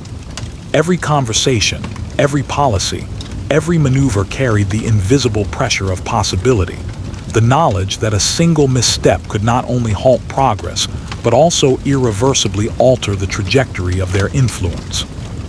Allies watched for confidence and decisiveness. Opponents watched for hesitation and weakness. The public watched for hope and reassurance. The pressure was immense, yet the leader had, over years of preparation and adaptation, cultivated the resilience and acuity to navigate it, at least for a time. In this moment, history's fragile threads seemed to align. Plans could have been enacted, structures could have shifted, and long-suppressed visions could have become reality. It was a period when the world might have been remade, when the consequences of human ambition, strategy, and insight were concentrated into a singular moment of possibility. And yet, as with all such moments, it was vulnerable to the unpredictable, events beyond control, the shifting of loyalties, or the intrusion of crises that could tip the balance away from realization. The leader stood at the precipice of transformation, the potential almost tangible, the outcome uncertain, and the world held its breath in anticipation of what might unfold. Even the most meticulously planned ascent can be undone by forces that are partially within one's control and partially not. And for our leader, the collapse was as instructive as their rise. The period of near transformation, when all elements seemed aligned for historic change, ultimately unraveled through a combination of miscalculations, unforeseen events, and the relentless pressure of opposition. It was a collapse that illustrates the precarious nature of power, the fragility of timing, and the narrow margin between near success and failure. At the heart of the collapse were strategic errors that, in retrospect, appear minor but were magnified by circumstance. Decisions about timing, prioritization, or alliance management produced unintended consequences. Allies who had been steadfast began to waver under pressure or persuasion. Rivals capitalized on gaps in strategy, and the broader public, whose support was crucial, grew restless or doubtful. The very momentum that had brought the leader so close to realizing their vision now became a liability. Expectations were high, scrutiny intense, and every misstep amplified in consequence. Unforeseen crises compounded these errors. Economic shocks, natural disasters, sudden outbreaks of conflict, or the actions of external powers intervening to protect their own interests disrupted plans and redirected attention. The leader, for all their foresight, could not anticipate every variable, and the convergence of multiple crises created cascading pressures that strained both resources and decision-making. The world, which had seemed ready for change under ideal conditions, now tested the limits of endurance, adaptability, and strategic acumen. Loss of allies and erosion of public support accelerated the collapse. Political networks proved more fragile than anticipated. Some allies switched sides, others became paralyzed by fear or indecision, and the leader's capacity to act decisively was increasingly constrained. Popular enthusiasm, once a powerful instrument, became volatile, susceptible to manipulation by rivals and skeptical observers. The combination of external pressure and internal fragmentation created a feedback loop that steadily weakened the leader's influence, leaving them exposed to the full force of opposition. The fall from power was both rapid and disorienting. Actions that might have consolidated gains now seemed insufficient. Opportunities for recovery were missed or blocked by circumstance. The systems the leader had hoped to transform remained largely intact, resistant to the momentum that had briefly threatened to sweep them aside. It was a stark reminder that even the most capable and visionary figures are constrained by timing, structural realities, and the unpredictable nature of human affairs. Yet the collapse, though devastating, also cemented the leader's historical significance. Their near success left a clear impression of what might have been, creating a legacy of almosts that would captivate historians, theorists, and storytellers for generations. The lessons of failure, about risk, perception, opposition, and the fragility of opportunity, would endure, even as the world itself returned largely to its prior trajectory. The collapse was not simply an endpoint. It was a defining moment that illustrated both the possibilities and limits of ambition, and the thin line that separates near transformation from irrelevance. When the dust settled, and the immediate consequences of the collapse became apparent, the world reverted in many ways to its prior state. Structures that had seemed poised for reformation remained intact. Policies that had been temporarily disrupted were restored or reinforced, and the population, fatigued by uncertainty and upheaval, largely returned to familiar patterns of life. The leader's ambitious vision, so close to realization at its zenith, left behind only traces of what might have been, a series of disruptions, debates, and anxieties that hinted at the potential for profound transformation without ever fully delivering it. One of the most visible effects of the aftermath was the reassertion of existing powers. Bureaucracies that had faltered under crisis were reconstituted, political factions that had been divided regained cohesion, and traditional hierarchies were reaffirmed. The institutions that the leader had hoped to reshape or challenge survived, often with renewed caution, having learned from the vulnerabilities exposed during the brief period of upheaval. This restoration was not always seamless. In some regions, the memory of the near miss lingered, creating latent tensions and occasional unrest. Yet, in the immediate term, the world largely returned to its established rhythms, as though the upheaval had been a temporary interruption rather than a lasting transformation. Policies introduced or suggested by the leader, no matter how carefully formulated, were typically reversed, abandoned, or diluted. Economic reforms that promised redistribution, innovation, or structural change were shelved, often by bureaucrats who favored continuity and stability. Social initiatives designed to address inequality or expand opportunity were curtailed, stalled by conservative forces, or simply forgotten amid the resumption of normal governance. Even proposals that had gained public support often proved unsustainable without the leader's guiding influence, leaving advocates frustrated and populations disappointed.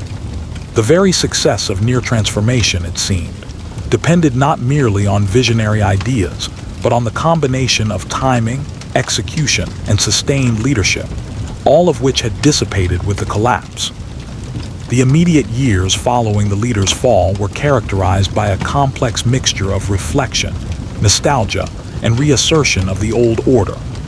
Historians, contemporaries, and political analysts debated the causes of failure and the potential consequences of success, producing narratives that would shape the collective memory for generations. Within society, the population oscillated between disappointment at the unfulfilled promise and relief that stability had been restored, revealing the ambivalent nature of public perception. To many, the near transformation had been a tantalizing glimpse of what was possible, a reminder of both the fragility and potential of human ambition. The leader themselves became a focal point of myth, legend, and controversy. Supporters who had briefly rallied behind the promise of systemic change mourned the loss of possibility while celebrating the audacity and vision that had briefly captured their imaginations. Opponents, meanwhile, emphasized the practical failures, framing the collapse as inevitable, the result of hubris, miscalculation, or overreach.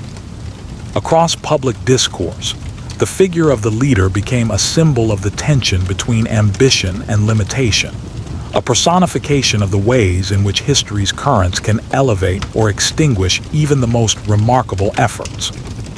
Yet the aftermath also revealed subtle, longer-term ripples of influence. Although the leader's vision had not been fully realized, their efforts left enduring traces in political culture, intellectual discourse, and social consciousness. Allies and proteges who survived the collapse carried forward fragments of the plan, applying lessons learned in subsequent movements, policies, or reforms. Ideas that had once seemed radical or impractical were revisited by later generations, inspired by the demonstration that near transformation had been possible. In this sense, the leader's impact, though incomplete, persisted as a latent force, shaping debates, strategies, and ambitions long after the moment of maximum influence had passed. The aftermath also had a psychological dimension.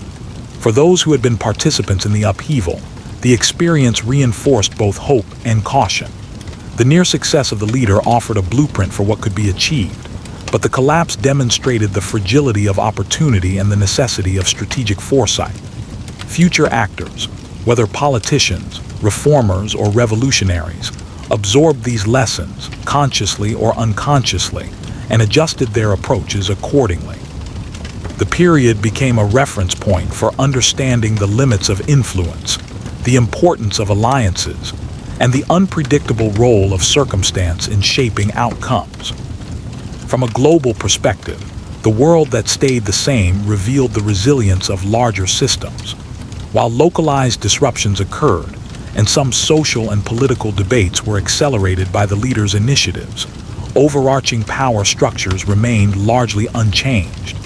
International alliances, trade networks, and diplomatic hierarchies persisted, adapting where necessary but ultimately reaffirming stability. Rivals who had observed the near miss were both relieved and wary. The demonstration of concentrated ambition highlighted vulnerabilities in their own systems, influencing policies and strategies in subtle but enduring ways. The world learned, collectively, that even extraordinary leadership is constrained by circumstance, that history is not solely shaped by vision or talent, and that near change can leave a legacy without fully transforming reality. In this aftermath, the leader's legacy was complex. On one hand, they were a cautionary figure, a reminder that ambition without flawless execution can falter. On the other hand, they were a symbol of potential, demonstrating the near-limitless possibilities of human agency when aligned with insight, timing, and courage. The world that stayed the same was, paradoxically, informed by the effort to change it. Policies reverted, systems endured, and stability returned, but the memory of the near transformation lingered, influencing thought, debate, and ambition for decades to come. Even in failure, the leader had altered the way contemporaries and future generations understood power, possibility, and the precarious edge at which history balances between inertia and upheaval. The aftermath also emphasized the human dimension of near change. Communities, political actors, and ordinary people who had participated in or been affected by the leader's initiatives carried the emotional weight of hope and disappointment. Families, merchants, soldiers, and bureaucrats experienced the tensions of loyalty, ambition, and fear in ways that would shape attitudes toward authority and reform long after the immediate events had passed. Social memory preserved both the achievements and the missteps, producing narratives that were revisited in cultural expression, literature, and historiography. The world that stayed the same was thus not unchanged in perception. Its psychological and cultural landscapes bore the subtle imprint of what might have been, a quiet testament to the enduring power of near success to influence thought, memory, and identity. Even in practical terms, the collapse illuminated systemic weaknesses. It revealed vulnerabilities in administration, social cohesion, economic distribution, and international diplomacy that might otherwise have remained unnoticed. While these weaknesses were not immediately addressed, awareness of them persisted, guiding policymaking, strategic planning, and the ambitions of future leaders. In this way, the near transformation created an indirect legacy. The exposure of fragility became a source of learning, and the demonstration of what could be achieved and lost became a template for evaluating the potential and limits of leadership in crises. The narrative of the aftermath underscores a paradox central to history itself. Even when transformational change does not occur, the attempt can reverberate through time, influencing structures, strategies, and expectations. The leader's failure to fully realize their vision does not diminish the significance of their effort. Rather, it situates it within a broader context in which near success illuminates both the possibilities and constraints of human agency. By examining how the world returned largely to its previous state, one gains insight not only into the limits of leadership, but also into the subtle ways in which ambition, even unfulfilled, reshapes thought, perception, and historical trajectory. In essence, the aftermath of the leader's near transformation was a study in tension between continuity and change, aspiration and reality, ambition and structural constraint. While the world outwardly appeared unchanged, the reverberations of the leader's vision, the collapse of their plans, and the lessons learned by contemporaries ensured that the episode left an indelible mark. It was a reminder that history is rarely linear, that transformative potential can exist even when unrealized, and that the space between action and consequence is often where the most profound insights into human nature and societal dynamics are revealed. The final years of our near-transformational leader were marked by a profound combination of reflection, resilience, and the complex navigation of diminished influence. After the collapse that had prevented the realization of their ambitious vision, the leader was forced to confront a reality in which the structures they had sought to reshape remained largely intact, and the world that might have been was replaced by the enduring, familiar rhythms of politics, society, and economy. Yet these years, often overlooked in favor of the dramatic peaks of rise and near success, are crucial for understanding both the depth of the leader's character and the subtle ways in which influence can persist, even after public failure. Initially, the leader faced a period of isolation and marginalization. Allies who had once shared ambitions dispersed, some retreating to personal survival, others co-opted by rival factions, and yet others disillusioned by the collapse of the shared vision. Former opponents, while relieved by the end of immediate threats, did not necessarily offer reconciliation or reintegration, viewing the leader's previous influence with wariness and suspicion. In these circumstances, the leader's position within formal structures of power was tenuous at best. Opportunities to directly influence policy, strategy, or social reform were limited, and any attempt to reassert authority was met with skepticism or obstruction. This period forced a recalibration of ambition and method. Public action, once bold and highly visible, became constrained, and the leader was compelled to operate in subtler, more strategic ways. Engagement with remaining allies, discreet negotiation with neutral actors, and careful observation of ongoing events became the primary tools for exerting influence.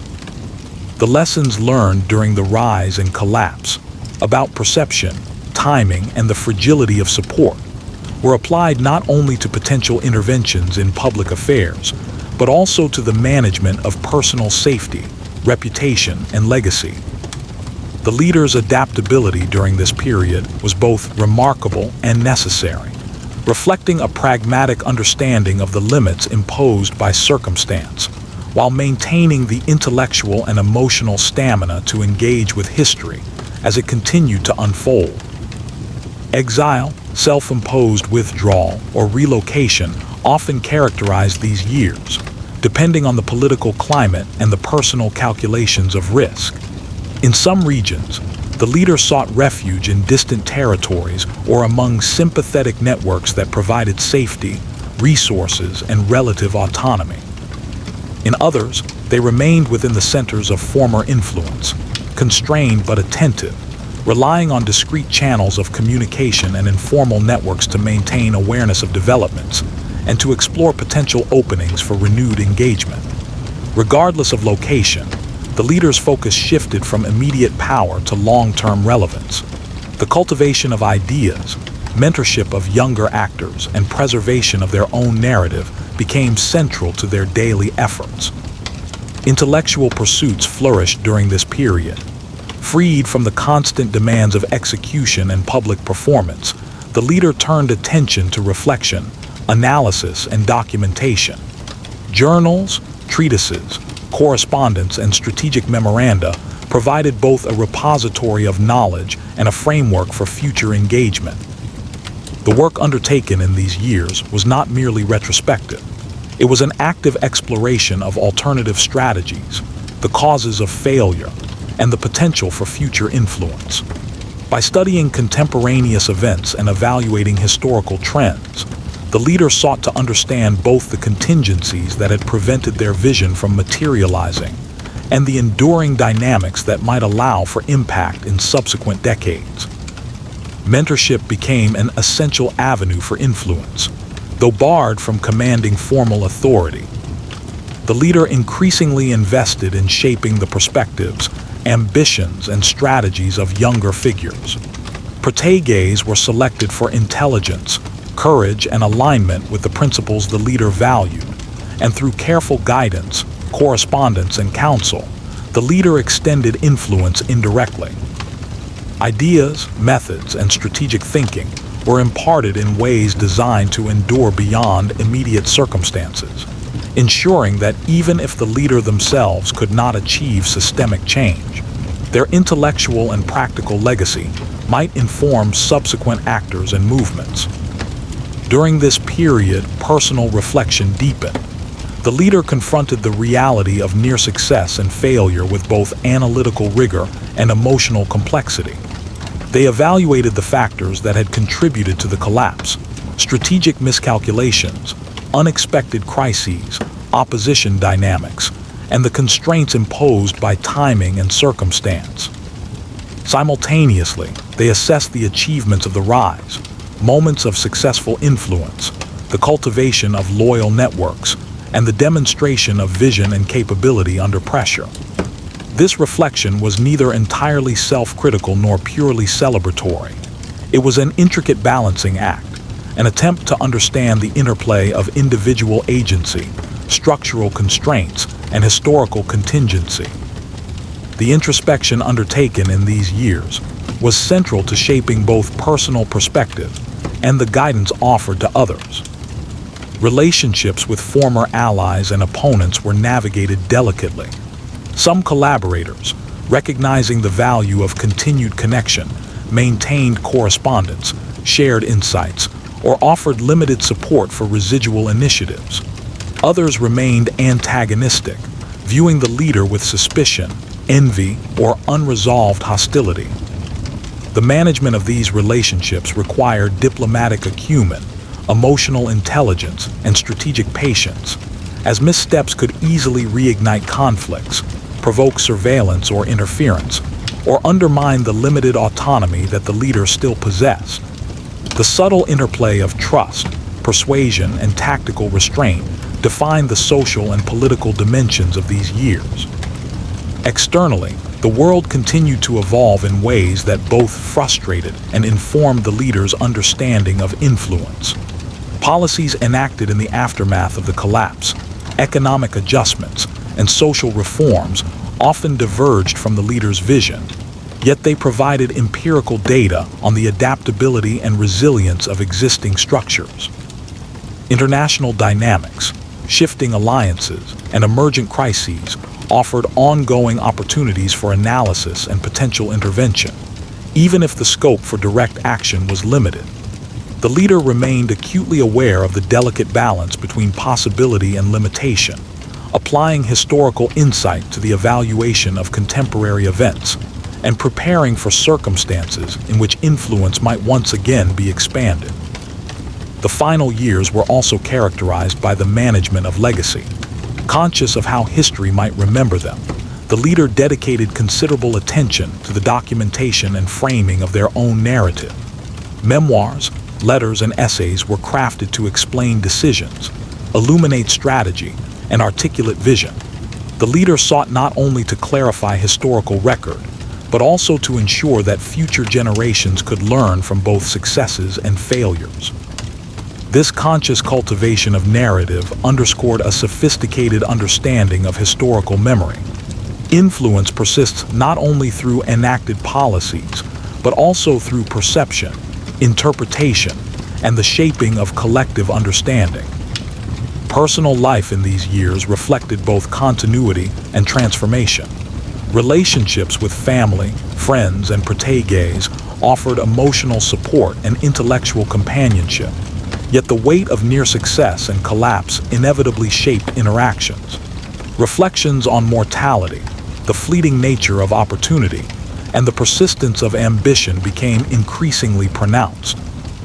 The leader's daily life blended the routines of survival and security with intensive intellectual engagement, careful observation of political developments, and the cultivation of networks through correspondence and discreet meetings.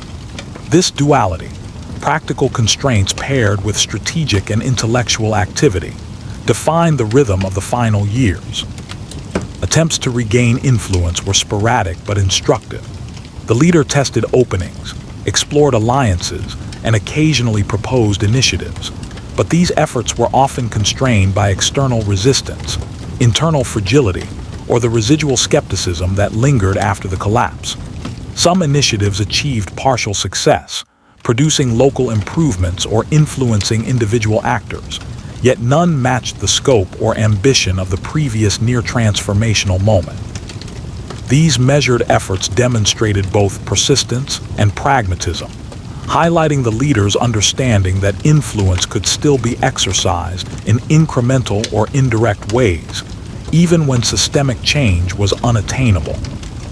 Health and age became factors shaping capacity and perspective. As the physical and mental demands of leadership, strategy, and reflection grew heavier, the leader adapted, delegating responsibilities, focusing on intellectual and advisory roles, and conserving energy for critical interventions. Mortality, while always an abstract consideration, became more immediate, emphasizing the urgency of preserving lessons, mentoring successors, and consolidating a legacy. The awareness of temporal limitation added poignancy to strategic planning, reflection, and interpersonal engagement, heightening the sense that history's judgment would be both inevitable and enduring. The culmination of these final years was a blend of quiet persistence and subtle influence. The leader did not achieve the dramatic transformation once within reach, yet they left a layered legacy, a combination of documented thought, guided gaze, strategic insight, and cultural memory that would resonate long after their passing. Observers, contemporaries, and future historians would note both the audacity of their ambition and the constraints that ultimately limited its realization, drawing lessons about agency, circumstance, and the delicate balance between vision and execution. Death, when it came, was both an ending and a transition. The leader passed not in obscurity, but in recognition of a life defined by remarkable potential, strategic acumen, and near-historic influence. Public mourning, private reflection, and historical interpretation merged to create a multifaceted memory: admiration for skill and vision, acknowledgement of failure to fully realize transformative goals, and reflection on the fragility and contingency of history. The final works, letters and memoirs, offered guidance, insight, and interpretation, framing the leader's life not simply as a story of ambition and collapse, but as a case study in the possibilities and limits of human agency. Even in death, the subtle influence of the leader persisted. Ideas were disseminated, gaze continued to act on guidance received, and the memory of near transformation informed debates, policies, and ambitions in subsequent decades. The final years, therefore, were not simply a period of decline or retreat. They were an extension of the leader's strategic and intellectual life, a time in which reflection, mentorship, and the careful cultivation of legacy ensured that their presence continued to resonate in ways both visible and unseen. History in this period became a canvas for enduring influence, demonstrating that even when the full promise of transformation is unrealized, the deliberate exercise of thought, strategy, and mentorship can leave a lasting imprint on the world. In essence, the leader's initial interactions with power were a crucible, testing their temperament, refining their strategies, and revealing both the potential and limits of their influence. They emerged from these experiences more confident, more perceptive, and more attuned to the intricate interplay of circumstance, ambition, and human behavior that governs the exercise of authority. It was in these early stages that the seeds of their near-historic impact were planted, nurtured by careful observation, strategic thinking, and the lessons learned from both triumph and setback. Even the most promising leaders encounter setbacks, and for our near-transformational figure, The first significant failure came early enough to leave a lasting impression, shaping not only their methods but their understanding of power, risk, and human behavior. This failure was not catastrophic in a global sense, but it was deeply personal and publicly visible within the sphere of their influence, forcing them to confront limitations, recalibrate strategies, and rethink their approach to leadership. The circumstances of this failure were complex. It often arose from a combination of overconfidence, incomplete information, and the unpredictable behavior of allies and rivals. The leader had identified an opportunity, perhaps a reform initiative, a negotiation, or an early political maneuver that seemed promising, one that could have elevated their position and demonstrated their capability. They invested energy, resources, and personal credibility into this effort, convinced that careful planning and execution would produce success. Yet unforeseen resistance emerged, whether from entrenched power structures, uncooperative allies, or the general inertia of society. The result was a setback that was both humbling and instructive. This early failure was critical because it exposed vulnerabilities in both strategy and perception. The leader realized that ambition alone was insufficient, and that even the most logical and well-prepared plan could be derailed by misjudged personalities, shifting alliances, or unexpected events. They learned the importance of contingency planning, the value of patience, and the necessity of gauging not only immediate reactions, but also long-term repercussions. More importantly, they understood that resilience and adaptability were as essential as vision. A failed initiative did not mark the end of influence, but rather a test of how one responded to adversity. The personal consequences were profound. The leader faced criticism from peers, disappointment from supporters, and self-doubt that gnawed at confidence. Public perception, always fragile, could have hardened against them, casting them as ineffective or imprudent. Yet, rather than retreating, the leader engaged in careful reflection, examining every element of the failure, their assumptions, their decisions, the responses of those around them, and the structural realities they had underestimated. This analytical approach transformed what could have been a career-ending setback into a formative experience that strengthened their strategic acumen. Reinvention became necessary. The leader began to refine their vision, adjusting ambitions to be both bolder in conception and more sophisticated in execution. They learned to blend pragmatism with idealism, to pursue objectives incrementally while keeping long-term goals in mind, and to cultivate alliances more carefully, ensuring that support was stable and influence more durable.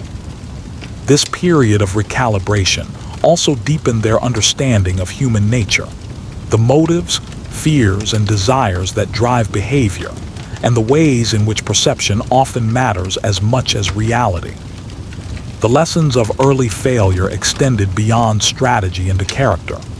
Patience, humility, and resilience became defining traits, shaping the leader's approach to negotiation, persuasion, and decision-making. They understood that history rarely rewards haste or recklessness, and that even near successes could be squandered without careful stewardship. The experience instilled a balance between ambition and caution, a nuanced understanding of risk, and a willingness to wait for the alignment of opportunity, timing, and circumstance. By the time the leader re-emerged from this setback, they were transformed. No longer a newcomer testing the waters, they had become a figure with a more deliberate approach, capable of anticipating resistance, managing perception, and navigating the unpredictable currents of human and institutional behavior. This early failure, painful as it was, laid the foundation for their subsequent rise, equipping them with the insight, patience, and strategic awareness necessary to approach the precipice of near-historic influence. In essence, the failure did not diminish their potential, it refined it, making them stronger, sharper, and more prepared for the challenges that history would place in their path. By the time our leader began to reassert themselves on the stage of influence, The broader world had entered a period of turbulence that few could have ignored. Political tensions were simmering across regions and nations, creating a landscape fraught with uncertainty and opportunity alike. Governments and institutions that had long seemed unassailable were showing signs of fragility, shaken by internal divisions, contested succession, and ideological clashes that threatened to unravel the delicate balances of power. In many cases, old alliances were crumbling, and previously ignored grievances were emerging with renewed intensity. These tensions were not isolated phenomena. They were interconnected, amplified by communication, commerce, and the movement of peoples and ideas. Borders drawn centuries earlier were increasingly contested, often by emerging nationalistic or regional movements that demanded recognition and autonomy. Established powers struggled to assert authority, facing resistance from both within their bureaucracies and from the populations they governed.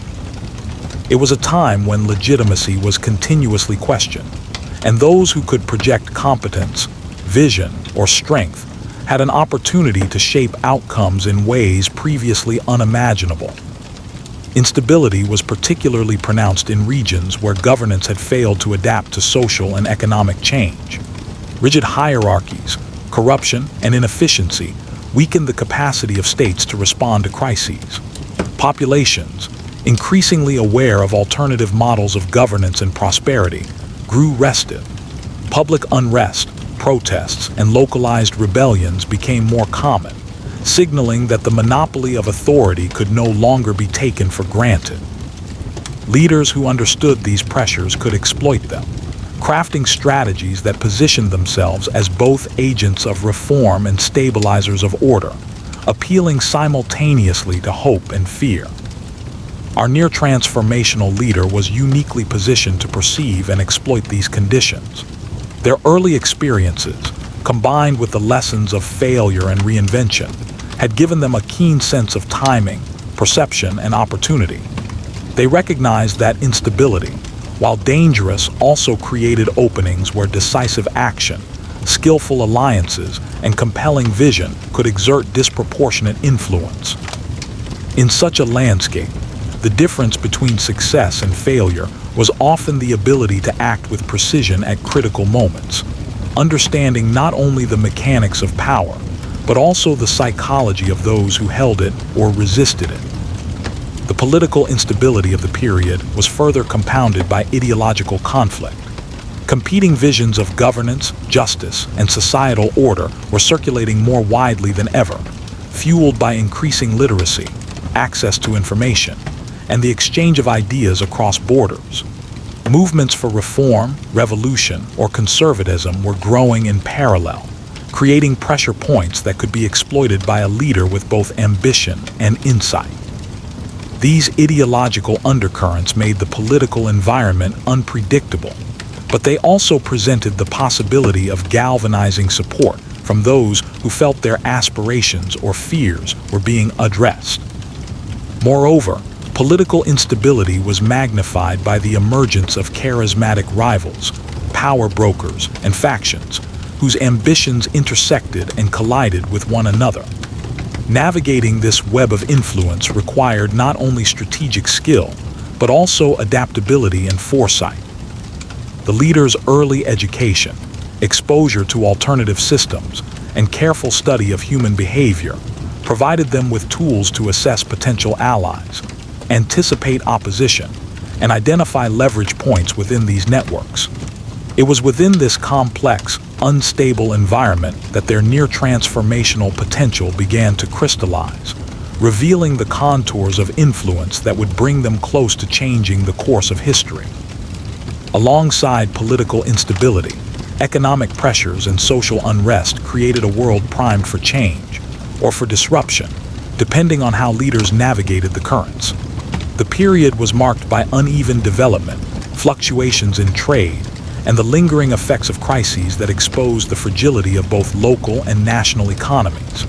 In many regions, ordinary people were struggling to survive, while elites jockeyed for control over resources, capital, and influence. These economic disparities did more than create hardship. They fueled discontent, ambition, and the desire for systemic transformation. The economies of the time were in flux. Traditional agricultural communities faced pressures from population growth, land scarcity, and technological change. At the same time, urban centers were expanding, driven by commerce, industrial innovation, and the concentration of capital. Labor conditions, taxation, and inequitable access to opportunity created a fertile ground for unrest, as peasants, artisans, merchants, and emerging professional classes sought redress or advantage. These pressures often manifested in strikes, riots, and petitions, reflecting the growing impatience of populations long accustomed to subservience or marginalization. Trade networks were simultaneously both a stabilizing force and a source of vulnerability. Disruptions in supply, whether caused by conflict, natural disaster, or political interference, could ripple across societies, creating scarcity, inflation, and political tension. For a perceptive leader, these economic vulnerabilities were opportunities. The ability to address shortages, offer solutions, or present themselves as a stabilizing force could win both loyalty and legitimacy. Yet the same pressures could also backfire, making the management of perception, resources, and timing crucial for anyone attempting to exert influence on a large scale. Social unrest was inseparable from economic conditions. Inequality, hunger, and the perception of injustice fomented dissatisfaction that could erupt unpredictably. Movements emerged spontaneously or were organized by local agitators, demanding redress for perceived wrongs and, at times, radical transformation. A near-transformational leader understood the duality of such unrest. It could be dangerous if left uncontrolled, yet it could also be harnessed to build momentum for change. Appealing to economic grievances while simultaneously projecting competence and vision allowed the leader to position themselves as both advocate and architect, a figure capable of translating social dissatisfaction into actionable strategy. The leader also observed that economic pressures created both urgency and opportunity. In times of scarcity or crisis, the public is often more receptive to radical ideas or structural reforms.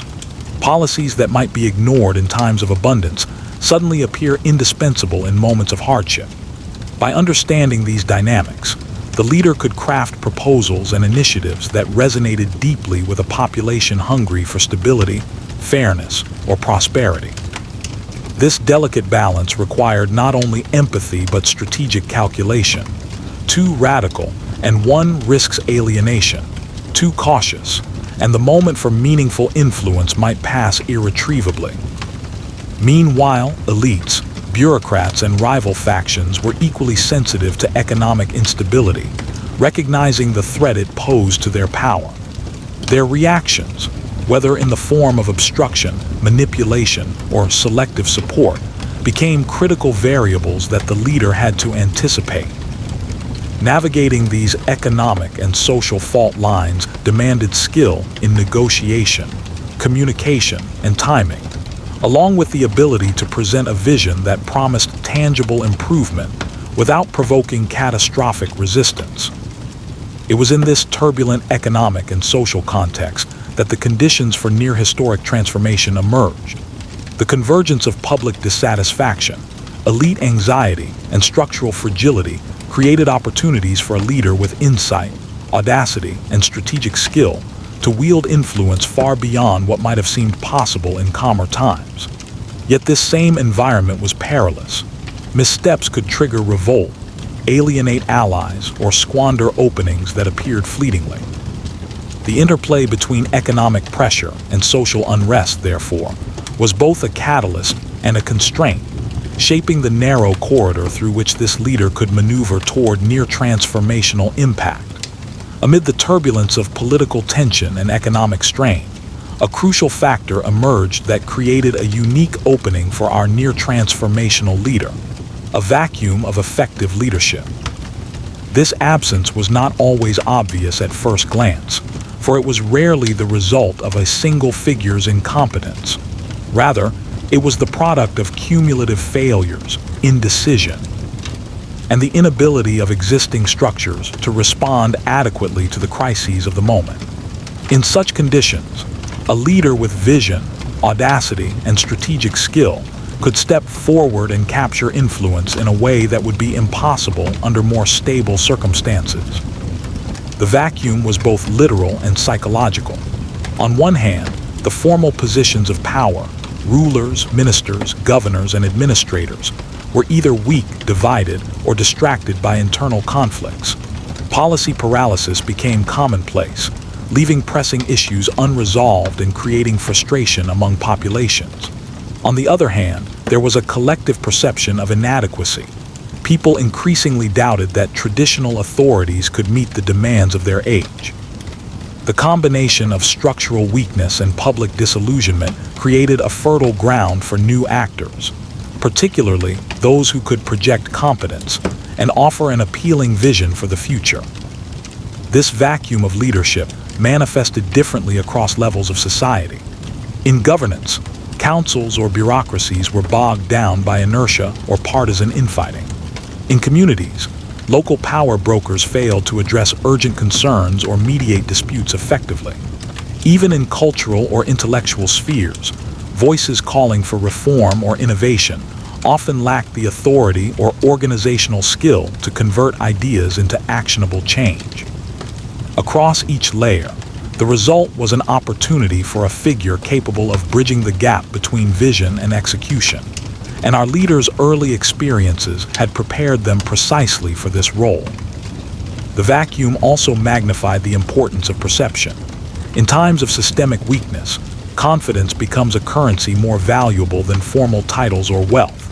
A leader who could inspire trust, project decisiveness, and cultivate alliances was perceived as a natural solution to chaos, even before tangible results were achieved.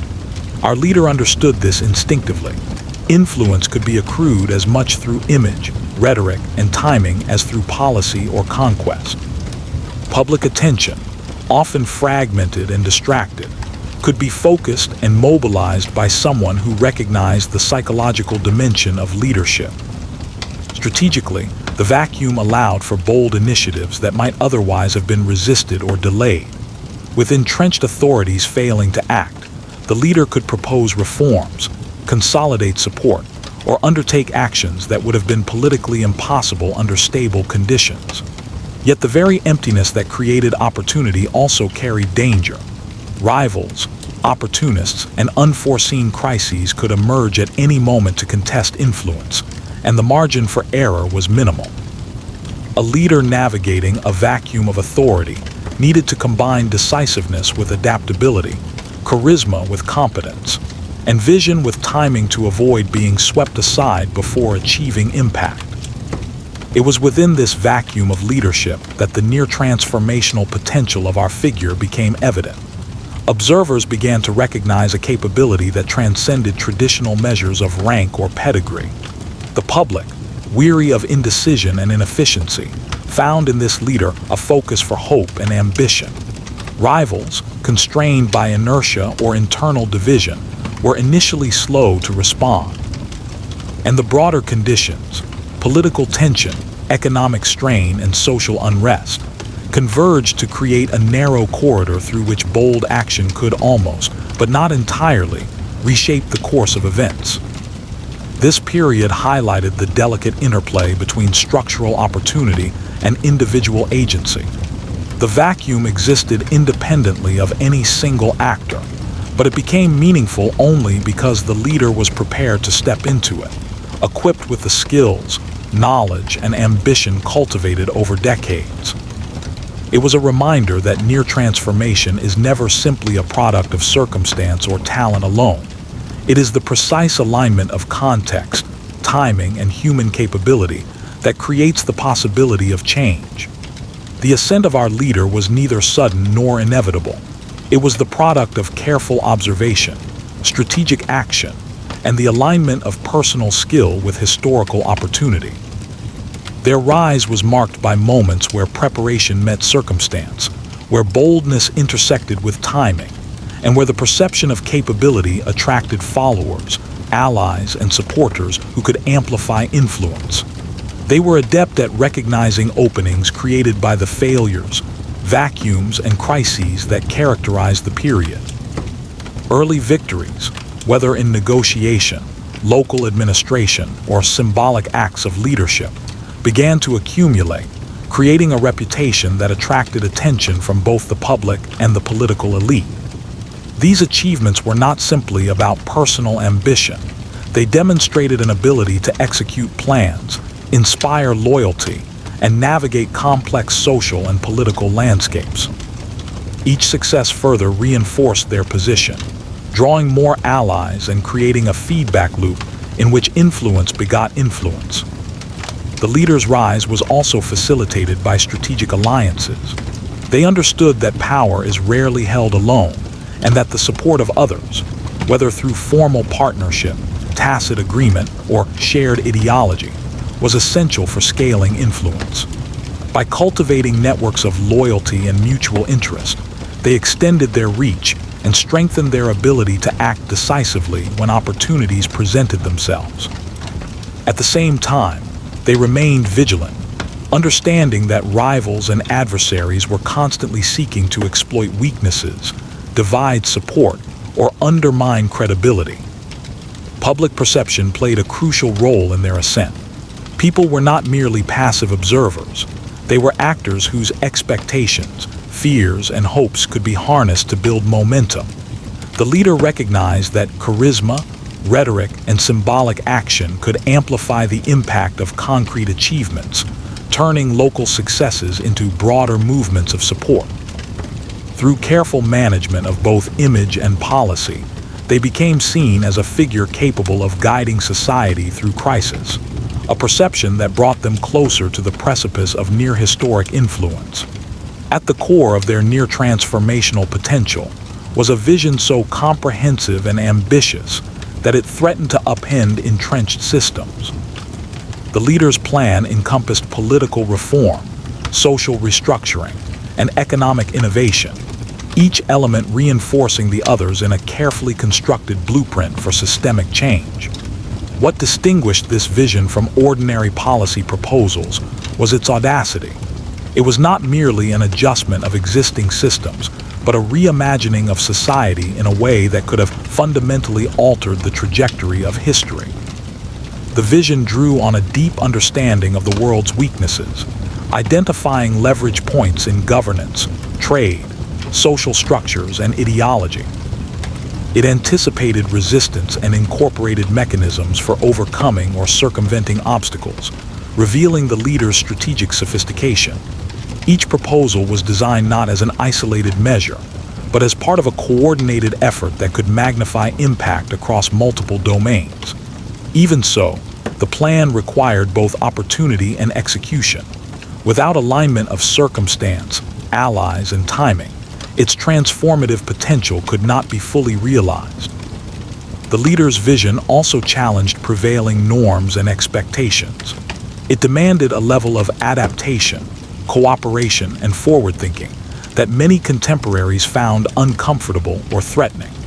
While the boldness of the plan inspired supporters who yearned for change, it simultaneously provoked resistance among those invested in the status quo. It was a high-risk, high-reward blueprint. If successful, it could reshape nations. If blocked or poorly implemented, it could produce backlash that undermined authority entirely. The elegance of the vision lay not only in its ambition, but in its attention to detail. Economic reforms were designed to stabilize and redistribute resources. Political measures aimed to streamline governance and increase accountability. And social initiatives sought to address inequality while fostering loyalty and cohesion. It was a comprehensive strategy that reflected both idealism and pragmatism, a rare synthesis of imagination and actionable planning that made the leader's near-historic influence possible. Every story of near transformation in history is accompanied by an equally compelling narrative of resistance. For our leader, the ascent toward influence and near-historic impact was continually challenged by a convergence of forces determined to maintain the status quo.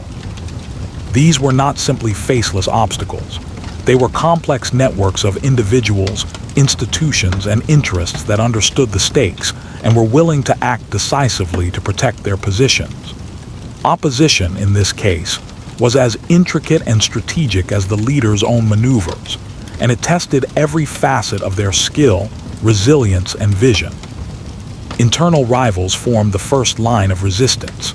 Within governing bodies, military hierarchies, and political factions, ambitious figures recognized the threat posed by a rising star.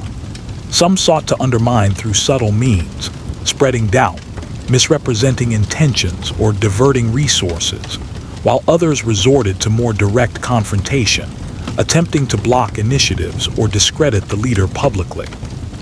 These internal adversaries often had the advantage of entrenched authority, insider knowledge, and networks that the leader had yet to fully penetrate. Each encounter required careful calculation, negotiation, and sometimes compromise, and each misstep could weaken the leader's position irreversibly. External powers added another layer of complexity. Neighboring states, rival empires, or competing factions across borders monitored the leader's rise with alarm. Their interventions were rarely blunt. Instead, they operated through diplomacy, covert action, or the strategic use of influence over allies and subordinate territories. These powers were motivated not only by self-interest, but by fear. A successful transformation in one region could upset the balance of power, inspire rebellion elsewhere, or alter economic and political networks in ways that threatened their own stability. The leader had to navigate this intricate web of international calculation, often balancing the need to project strength with the necessity of avoiding provocation that could invite overwhelming retaliation. Public opinion and the media, though primitive in comparison to modern standards, also played a critical role in opposition.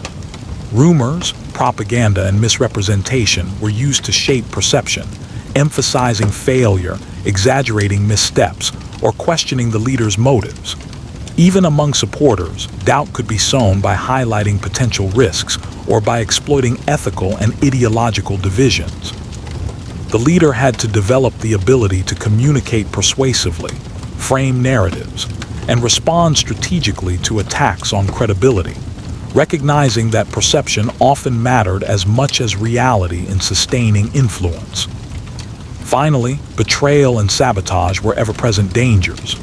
Allies could switch allegiances when personal interest dictated. Advisors could mislead intentionally or inadvertently, and unforeseen events could erode carefully constructed plans. The leader's awareness of these vulnerabilities and their ability to anticipate, mitigate, or adapt to them was a critical determinant in how close they could come to achieving near-historic impact.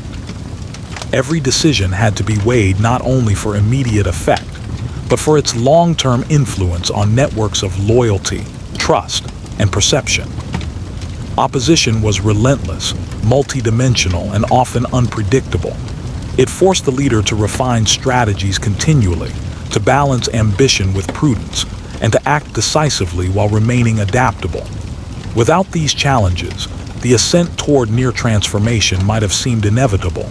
With them, it became a delicate and precarious dance, with history watching every misstep and every success.